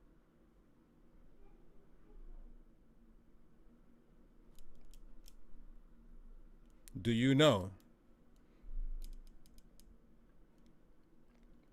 And I'm trying to talk about, I thought we were talking about dreadlocks. Where do we, y'all are supposed to be debunking the presentation.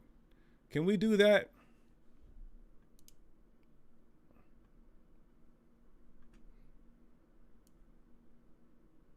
If not, put your questions in the chat.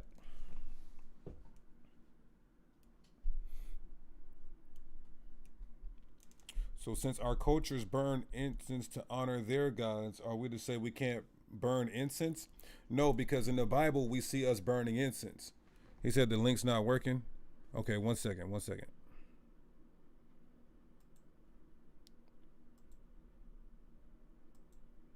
Okay, so this is a new one right here.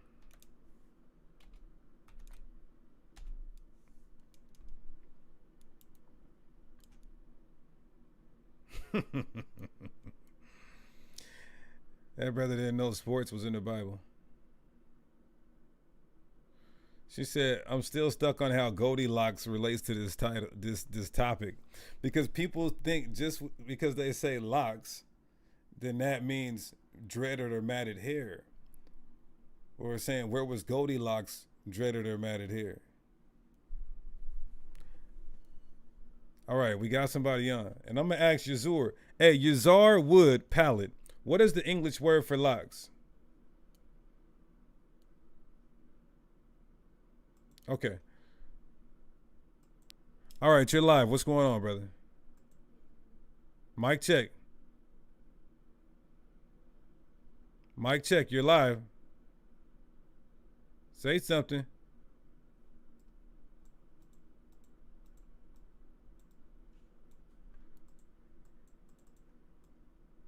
Say something. Allow your mic, you're live.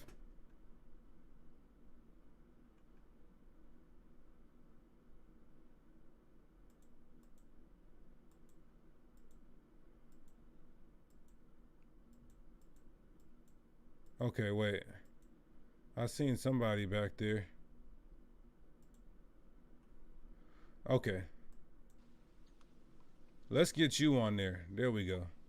So let me get this other guy off. Am I on? Yeah, you're on. Let me remove this other guy because his mic ain't working or something.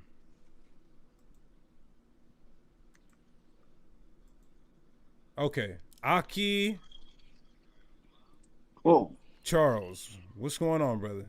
You What's gonna going on? Well, I need you to debunk my presentation. What's up, brother? Okay, hold on. I'm getting up. I'm hearing a whole bunch of other people. Hold on. Let me mute them. What's going on? Hold on. You're live. Okay. I'm about to get them off. Hold on. I'm getting feedback.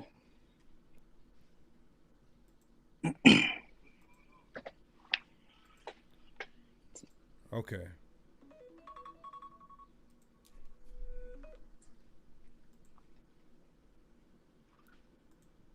I think it's a delay on my end. That's because you got YouTube up.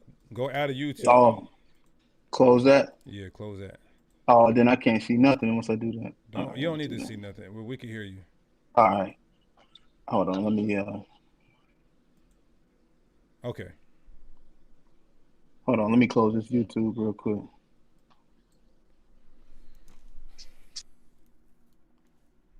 Wait, hold on. What happened?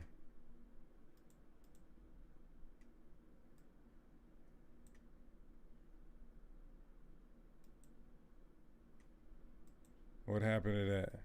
Okay, Apex good. Apex to God, bro. How you been, What's man? going on, King? Yeah, this this is Upper Echelon, bro, sports ball. You know, I used to holler at you in Instagram. You know, when I had problems with my wife. Okay, shalom, brother. What's going on?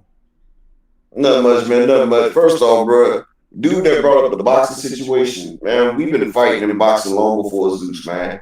And I had over 20,000 subscribers on my channel, but I'm down to 8,000 now when I start telling the Edomites about themselves. Plus, I done got plus they done got me on a temporary demonetization right now.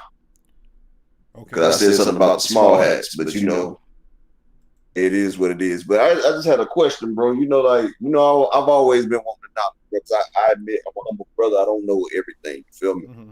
So whenever you used to tell me stuff, I go search it out, me and my wife, and I figure out what it is. But what you tell me about the locks? I've been growing. This is my second set. My first set was 50 inches.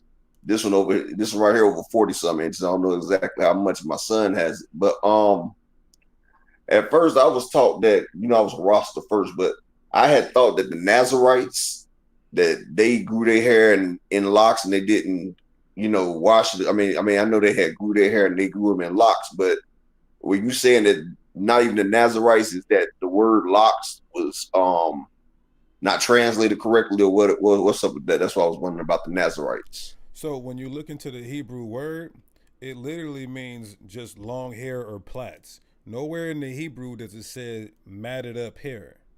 And now dreads just means fearful. Dreads doesn't mean anything. Dreads doesn't mean intertwined, crunched up, twist, locked. So the whole idea of dreadlocks being the name of a hairstyle, that's only from 100 years ago. So when these Bible translators are translating this Hebrew word that we see into the English word locks, the Hebrew is just saying a long hair or a braid, and then the English word for lock says long hair or braid.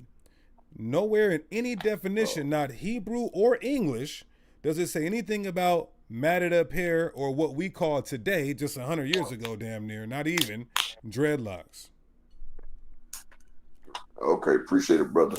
I guess me and my son gonna have to see if we get them Africans to unwind these things, or at least as most of them we can save then.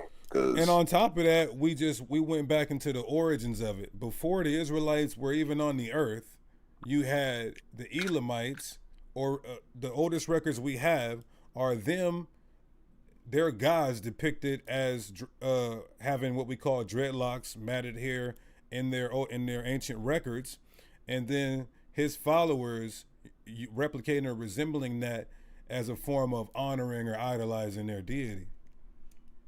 Oh, I mean, I agree. I just wanted to know about the Nazarite, bro. I always ask you questions all the time, so I like to learn.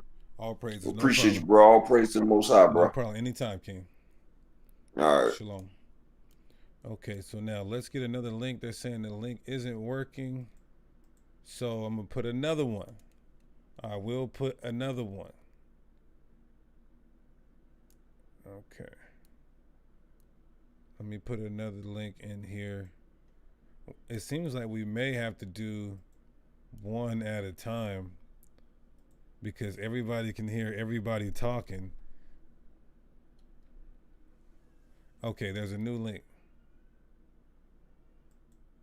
Jay Griff, show me any definition where locks means the hairstyle we call dreadlocks. Show me one.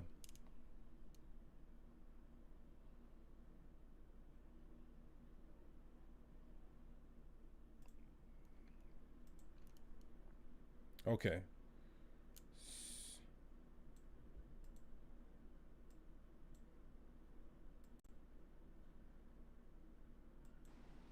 Okay, so I think I got both of you. I got you on here since you've been waiting. Go ahead.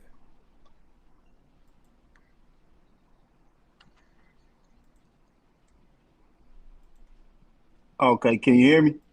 I hear you. Go ahead, brother. Oh, okay, yeah. So, let me ask you a question. It was a good breakdown and everything. Getting a lot of feedback. Hold on. Let me see. Hopefully this phone unlocked it. Again. I see you Check. guys in the back. I'm gonna get them off so that I can hear only you. Okay, I can hear good now. Okay, there we go. All right, so it should be only you. All right, go ahead, brother. Yeah. All right. Yeah, no, I was gonna say, man, that was a real good presentation. I was legit gonna have some smoke for you, but I only got a little bit of smoke left. Only question I got really is, could it be that Samson had? Because I've been growing locks for like I would say 7, 8 years now, and could it? And you can like I normally, it's not done up now, but normally I get them braided up and everything. You know what I mean? So could it be that he had braided locks? You know what I'm saying? That was kept up, like not just just free forming locks, but like, because that would be disheveled, unkept type locks. But you also got a lock that's, put together. You know what I mean? Done up, nice, braided up, all that. Right. What do you feel about that? Yeah. So if the word in Hebrew didn't mean braid, so I think if it didn't mean braid, then you would have a point. And the fact that, because it's very simple. I'm going to keep going to the actual Hebrew, and then I'm going to keep going to why these translators who knew the language used the word lock, which just mean braid or long hair, instead of the English word mat or matted up hair. They could have had that option to use that. So that's a simple answer for me. Okay, now on the word, that was going to be my next question. What would you say is the Hebrew word for matted hair?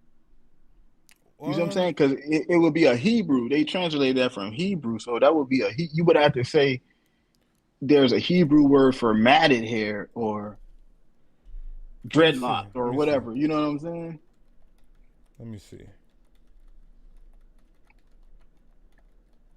At the water too for becoming a Genesis. I see we got a Genesis flexer. Okay. Now watch this. What? That's a good question. That's a very good question.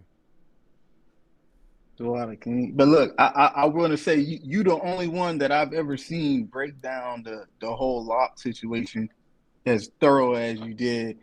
Because I'm the type person, like, if you show me something is maybe possibly pagan, then I'll just get rid of it, even if it's a possibility that comes from pagan beliefs, because I don't want to even, like, I don't have to have locks. You see what I'm saying? Like, I'm not going to die if I don't have locks. You know what I mean? If that's the case, like, if there's a possibility it might be pagan, then I stop doing it. Just the same thing like with birthdays and stuff like that. If it's a possibility that it's pagan, then I'm just going to stop doing it, period. Yeah. Like, I don't see the point in trying to hold on to something that could possibly definitely be coming from pagan origins, you know? Yeah, and two things. There isn't explicit. I think I'll probably email Dr. Michael Brown to see if there is actually a Hebrew word for matted, right? But I know if there was, then I believe, and this is just my opinion, I believe that it makes sense that the English translators would have used that word instead of tress of hair, which just means long hair or braided hair. Right. But to your second question, to something pagan, if you have a point that it is pagan, I don't understand why our people still want to do it. Like, when I learned that True Religion was plastering the Buddha on the back of it, I didn't wear True Religions no more. And the brothers do have a point with the Nike. I remember when I was in Sakari, and me and Gorilla Hebrew, we talked about the whole Nike situation.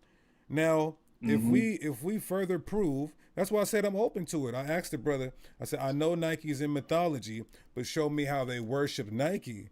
That way we're not doing, because we know how they worship Shiv, they grew dreads. So we don't want to worship their gods the way they worship their gods. If you can show me that, I don't give a damn about Nike. I mean, I'm not wearing, I mean, look, I'm in Fringes and Genesis apparel. So if we can prove something to be pagan, then we should stop doing it. We can't be like Christians and just say, "Oh, I like it, so I'm still going to do it." You know what I mean? Yeah, that's what it reminded me of, like the Christians, like when people be like, "Well, what about sports? And what about?" But first of all, if you show me sports is pagan, I'll stop watching sports. Exactly. Like, I don't understand what's the point of trying to hold on to, like, fight with somebody. Well, what about this? Well, what about that? Like, if you show me it's pagan, I cut it off, because I'm to the point where, you know what I mean, I'm only doing what's in the Bible explicitly that the Israelites did anyway. If it's something else like a tradition of man or something that you can show me that's pagan, that it might be 50%, it might be pagan, then I'll just stop doing it. Right. I don't see the point of fighting about it. You know what I'm saying? Nah, And like somebody I say, left a next comment. time you see me, I might have these cut off. You feel me? Well, I pray that the Most High, I hope that the Spirit resonates and just reveals to you to understand it. It's very simple. It's all because of morphology and lexicology, but pseudo morphology and lexicology. What do I mean? How words change over time and how the definition of words change over time. Locks was never, there's no definition for locks that meant your hairstyle or the hairstyle that we call today as dreadlocks. But now, again, in the 1950s, now we have just complete, but that just shows you how much influence and power the black man has. Jamaicans who got it from Right. Ethiopians, they said, nah, we're calling this hairstyle dreadlocks. That's how much power Right. and influence that we have, even though when we look at ancient texts and even the English word in the Bible, it was never intended for that. Yeah, and when I started growing mine, like my whole reason was doing it was for the like basically because Samson, I was thinking like, oh, Samson had locks. He was a Nazarite from birth, and basically like I never said I was gonna take a Nazarite vow, but I felt like growing it, that would I felt like that was part of our culture. I felt like the East Indian people copied us. You see what I'm saying? Yeah, some people thought that until you go to the records and you see that they had it almost a half of millennium before us. Mm-hmm. Yeah. So yeah, I mean, I'm gonna do some more studying on it and everything like that. But yeah, overall good. I wouldn't use that little white girl Goldilocks to prove that. I wouldn't. But That's just so funny. So how do you Yeah. feel about that scripture that I brought out in the Torah, Leviticus 13:45, that people who are unclean and had leprosy, all those different translations, they were saying that meant to keep your hair uncombed and neglected, and like you have to be like, hey, how about Shimmy Shavrakata? Right. No, that was a good scripture. The only thing I would say about that is like you can keep dreadlocks kept up though. You know what I'm saying?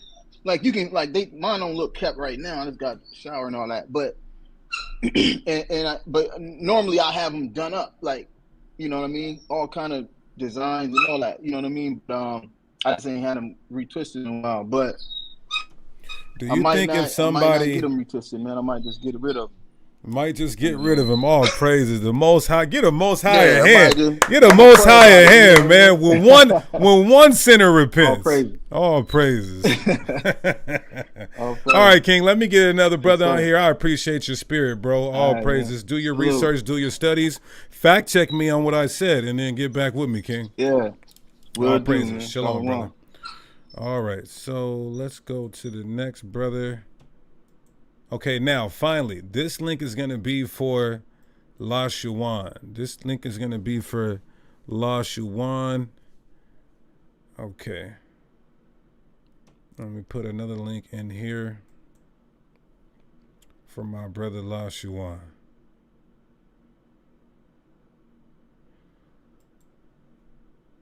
Okay.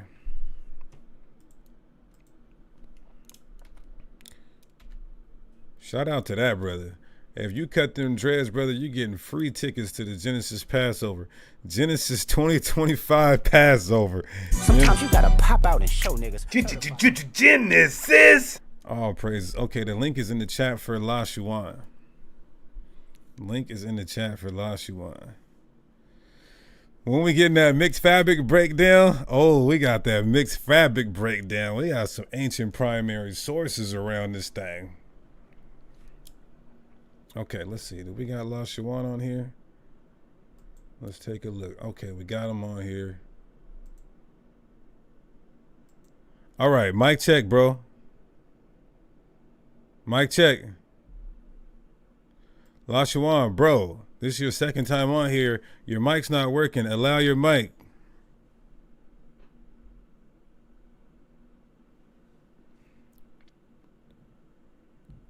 You have to allow your mic. Somebody said, you call locks unclaimed because of Gorilla Hebrew who didn't like his dad's locks. I just did a whole presentation, brother. Like 100 slides damn near. Stop. Go over them and do a video debunking it. Or set up the debate with your leaders, because I know you won't do it. Okay, let's try this again. La Shawan. La Shawan, mic check, mic check. Damn. It's bad. It's bad, bro. La Shawan, your mic is not working. And I guarantee you, if we bring this bug out on, his mic is gonna work. Bro, I told you you're not allowed on here anymore. Bro, why you disrespecting nigga as a man, bro? You're not allowed on here anymore. You can't read 2 Maccabees 4:9, but you ain't gonna talk to the heathen like that. I can. Bro, You listen, gonna talk we to the do. heathen like that? No, listen. When I'm looking for something in a text and I say, bro, stop bombarding me and cluttering me with different points and different points. Let me look up this point. You're asking another question and trying to make another point while the first one, bro.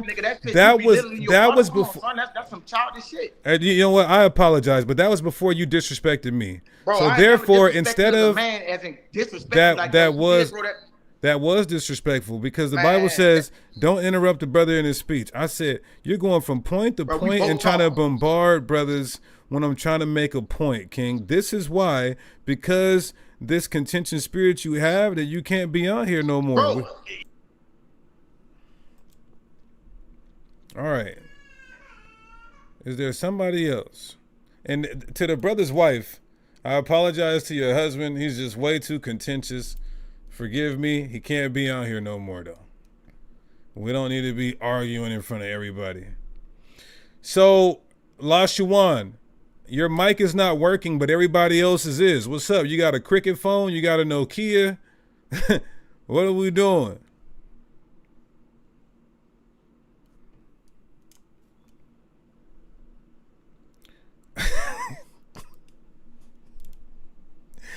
Where's all you guys at who was in here earlier that said, was talking all of that? You said I was reaching. You said it was cap. Where you guys at? I'm going to put one more link in the chat for the smoke session. And La Shawan, if your mic ain't working, why don't you just type up your question in the chat?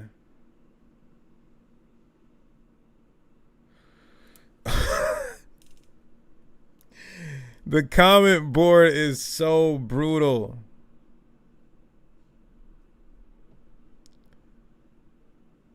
Bro, first of all, I'm not the one who even said that dreads are dirty.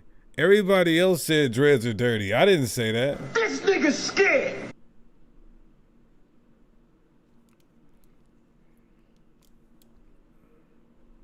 Okay, we're gonna let La Shawan pose a question since his mic ain't working, but I will put a link in the chat for those who disagree, and let's just talk it out. It's good.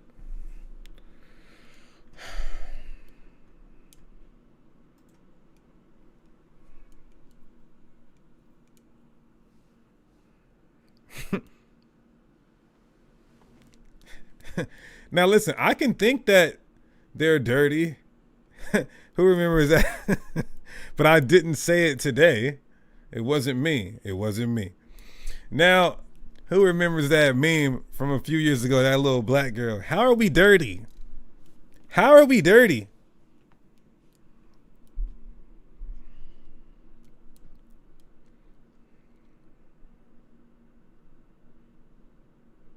Oh my God. You guys need to be a little nicer in the chat, man. Be a little nicer in the chat. Come on, man.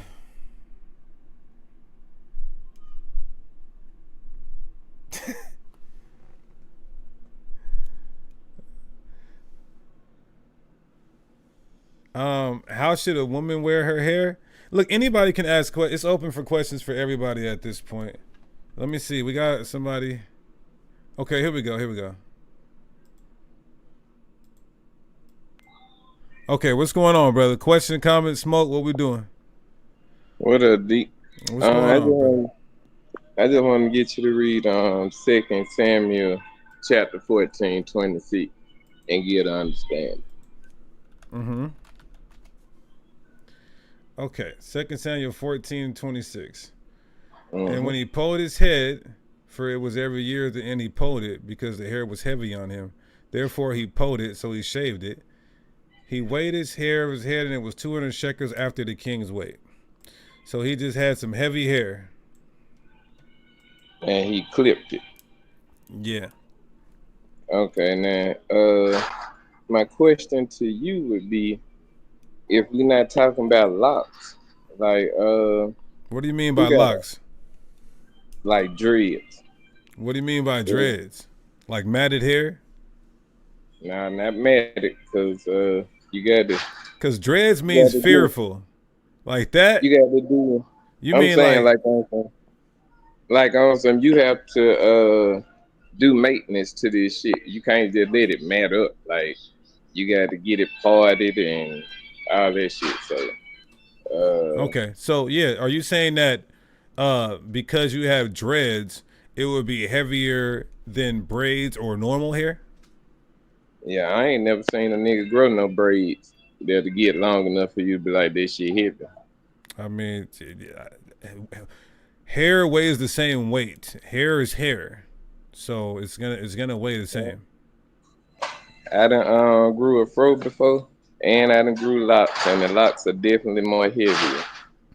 Well, it's heavier because there probably is more hair, but if the hair is longer, if the afro is long, if the braids are long, then your hair is still gonna be heavy. Okay, cool. So with that being said, my brother, I just wanted to point out that if he growing his hair out and he cut it once a year because it got heavy, then I don't see how you trying to connect the dots that it's unlawful. Well, how are you? Does it say in that text that he had dreads, or are you inferring that? Does the text say that he had matted hair? It don't say he had matted hair, and the scriptures. Does it say that he had? Does it say that he had your hairstyle? Yes or no? They don't go into the detail. Okay, so you're assuming. So you're assuming where Israel was in. You're assuming, right? We can look at the walls over there in Egypt and show dreadlocks. Give me a stele. Give me a stele. Give me a stele that shows us wearing dreadlocks in Egypt. Give me a stele that I can look up. Yeah, just Google it. Google dreadlocks on the Egyptian wall with the Israelites. All right, brother. I'll look it up. Shalom, King. Yeah. All praises. Oh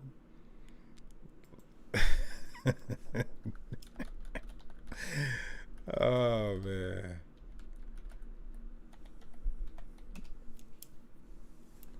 Okay, so look at this, y'all.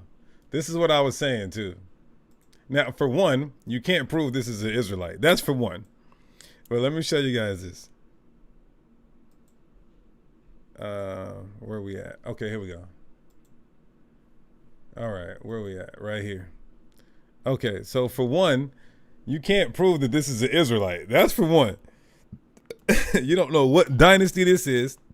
You don't know if it was before we were there.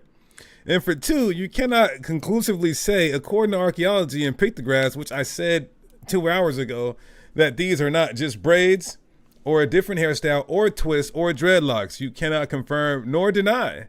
So it's not good evidence. Okay, let's try this again. La Shuan. La Shuan. La Shuan. La Shuan. Can you hear? Mic check. Bro. Yeah, brother. Yeah, it's over for you, man. We can't hear you, brother. We cannot hear you, brother.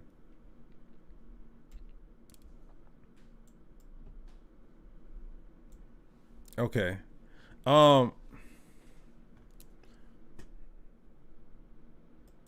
Lashawan, you didn't want to pose your question. Did you want to pose your question? Oh, a wig too. Yep.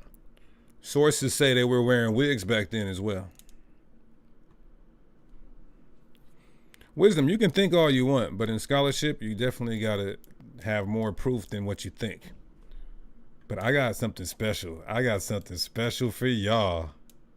I have something special for y'all right now before we keep the smoke going. All right, y'all. Y'all see this right here? I'm telling Babylon. I'm telling Babylon. I'm telling Babylon. You let everybody get a turn. When the angels come, I'ma scream, let her burn. You let everybody get a ride. Did you really think God was gonna let it slide? You let everybody get a turn. When the angels come, I'ma... Hey, I had to. This just came out today, hot off the press. The elder over the camp Genesis, the elder who was presiding over Genesis. Big G's just dropped this video, y'all. It's called Priest Daniela Burn Babylon, man. I got to put a link in the chat. I have to. So that you guys could, matter of fact, I'm going to let it play first. Y'all, exclusive. My elder, your elder, Priest Daniela, man. Original factor. Let's go, man. Burn Babylon. Scream, let her burn. You let everybody get a ride. Did you really think God was gonna let it slide? Her name is Babylon. I call her Babs for short. She has a lot of lovers. She lets them pass her port. She has a love affair with every foreign nation. She has a favorite wine. Its name is fornication. She has a purple robe. She has a pearly necklace. And if you worship Caesar, she'll give you worldly blessings. She's insatiable. She cannot hide her passion. Last week, somebody said she rides a dragon. I know it's crazy, but the question is why she had to put a crown upon its 7 heads. And it's even deeper. I had to peep the madness. She made war with the saints that tried to keep commandments. And since she killed the righteous and won't let me be, when she burns, it won't be from an STD. Bodies everywhere, both man and beast. And on that day, the birds are gonna have a feast. You let everybody get a turn. When the angels come, I'ma scream, let her burn. You let everybody get a ride. Did you really think God was gonna let it slide? You let everybody get a turn. When the angels come, I'ma scream, let her burn. You let everybody get a try. Did you really think God was gonna let it slide? Show me the finest girl. Hey, nah, this is real though, because you let everybody get a turn. Babylon the whore, right? Babylon the whore. He said he's not even rhyming. Look, it's first of all, it's what he's saying. It's the wisdom that he's given, right? And he is rhyming. You're just not listening, brother. It's the wisdom that he's given. America is, you thought the Most High forgot? What he said? Y'all must have forgot. What Roy Jones say? Y'all must have forgot. The grade 304, for real. You let everybody get a turn. Shout out to the elder. He's still kicking. Babs is just as pretty. Her name is Babylon. The girl is such a mystery. Yeah, she's been that way since we were little kids. She nicknamed me Mark like I was 666. She said, you want my number? I said, you high as hell. She said, you need my number or you can buy or sell. She said, take my number. I know that I can't make you, but I'm espoused to Christ and I'm staying faithful. Isaiah had a vision. He saw the elevation. Jesus preached the gospel. John had a revelation. Her lovers hated Babs, so they burned her up. What's upside down, the Lord could always turn it up. You let everybody get a turn. When the angels come, I'ma scream, let her burn. You let everybody get a ride. Did you really think God was gonna let it slide? You let everybody get a turn. When the angels come, I'ma scream, let it burn. You let everybody get a ride. Did you really think God was gonna let it slide? All praises. Look at my brothers. Babylon. LOI. Babylon. Yeah, ho. I'm telling Babylon. Shout out to the elder, man. That's listen, bro. I don't care what you guys say. The same people that's hating is the same people that was listening to Tekashi 6ix9ine. You understand? Now maybe I might get a feature on there, a special feature, and jump on that thing, man. You understand? We don't listen to music nowadays just for the rhymes and bars and the way it makes you feel. It's deeper than that. It's deeper than that, and it's deeper than rap, right? But I'm gonna put the link to the video in there. So y'all, I want you guys to do our elder a favor, man. Go support. He been out here putting in this work for decades and decades and decades. So all praises, man. Let this whole whore burn. All right. I want y'all to go show our elders some love, man, and support. Like the video, share the video. All right. All praise to the Most High. And somebody block V-Dub. Anyway, we're going to is there any more questions? You might have just came in. You might have think we didn't debunk, the presentation didn't debunk. Is there any more questions? Is there any more questions? Right, somebody says, so no drugs or booty clapping or murder, and you don't like it. Yeah, he's clearly probably not even an Israelite up in here. What does not make sense to me is that the Most High is specific with this law, Leviticus 19:27. If locks are unlawful, why wouldn't we have a specific law about it? Also, Deuteronomy 4:2. Well, it's very simple. It's the thing about idolatry for one. And also the significance of that you would have this same hairstyle if you had leprosy and you were unclean, according to Leviticus 13:45, following the ways of the heathen as well. Now, if you want to argue that, nah, I'm not doing it for idolatry, but you still have to understand with that hairstyle, you couldn't even enter into the holy congregation. So let's say it's not a sin. You wouldn't even be able to enter the holy congregation with that hairstyle, according to Leviticus 13:45. We can't wear afros, right? Since Christians wear afros. How did a little kindergartner find my channel? That's crazy. I could have swore I put my YouTube channel to no kids, and this kindergarten found a phone and on here harassing me. Let's see. Any other questions real quick before we get up out of here? Real quick?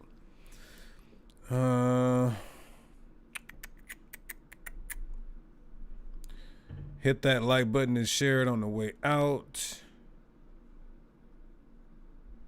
Okay. Why don't you consider wearing weave unlawful when human hair is sacrificed to the temple?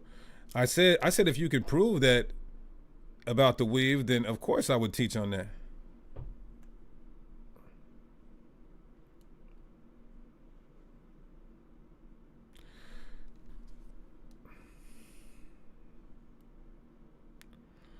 No, we don't believe that you can do lineups as in cutting into your natural line.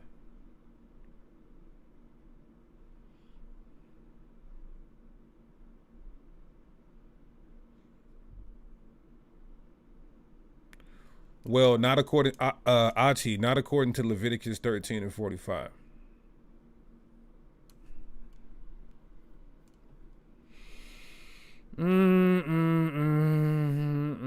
I did hear about the human hair, but I'm saying send me some sources on it.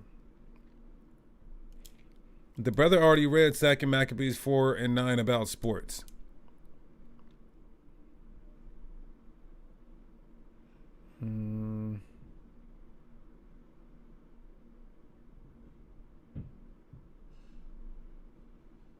Watch a movie?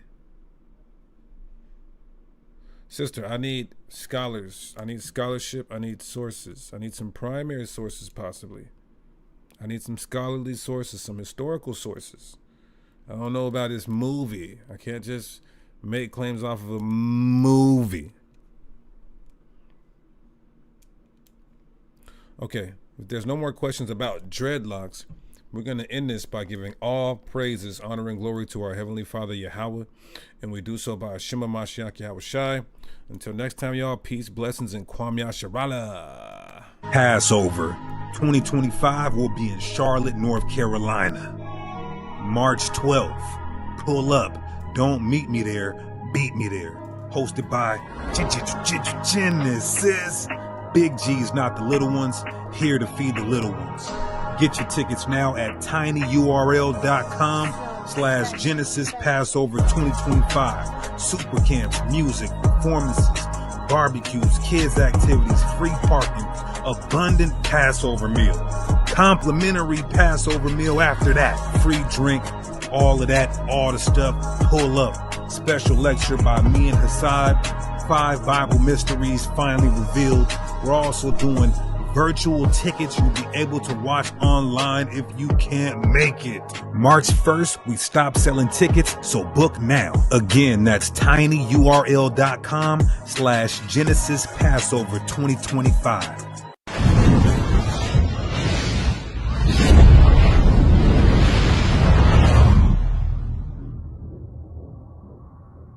I'm placing great emphasis on the first letter in Genesis. Esau, my nemesis, captivity at the end of this. Yahushua coming back to give all of us our benefits. Gentiles ain't getting it, we ain't splitting none of the percentages. Their end, our beginning. Genesis. Join the new camp. Also, you can now support the ministry and give alms through PayPal, ZELLE, Venmo, and Cash App. Dawada and Shalom. YasharalaTrends.com. YasharalaTrends.com. Make Babylon fall again. America, Mystery Babylon will fall again. Support the sisters' new clothing line, new drop. Let's go. Multiple colorways are available. Varsity Online Academy specializing in Hebrew apologetics. Come learn how to swing sword and defend the God. Go on my new Patreon. My content is no longer on czyn.network. So go there, sign up right now. Patreon.com/Deacon Genesis. Shalom. We in here, they talk a lot of ish about us, we don't care. It's going down when we around. Yeah, Yahushua coming back, taking crowns. What up, Benji? What up, Ephraim? What up, Zebulon? What up, Judah? What up, Naphtali? What up?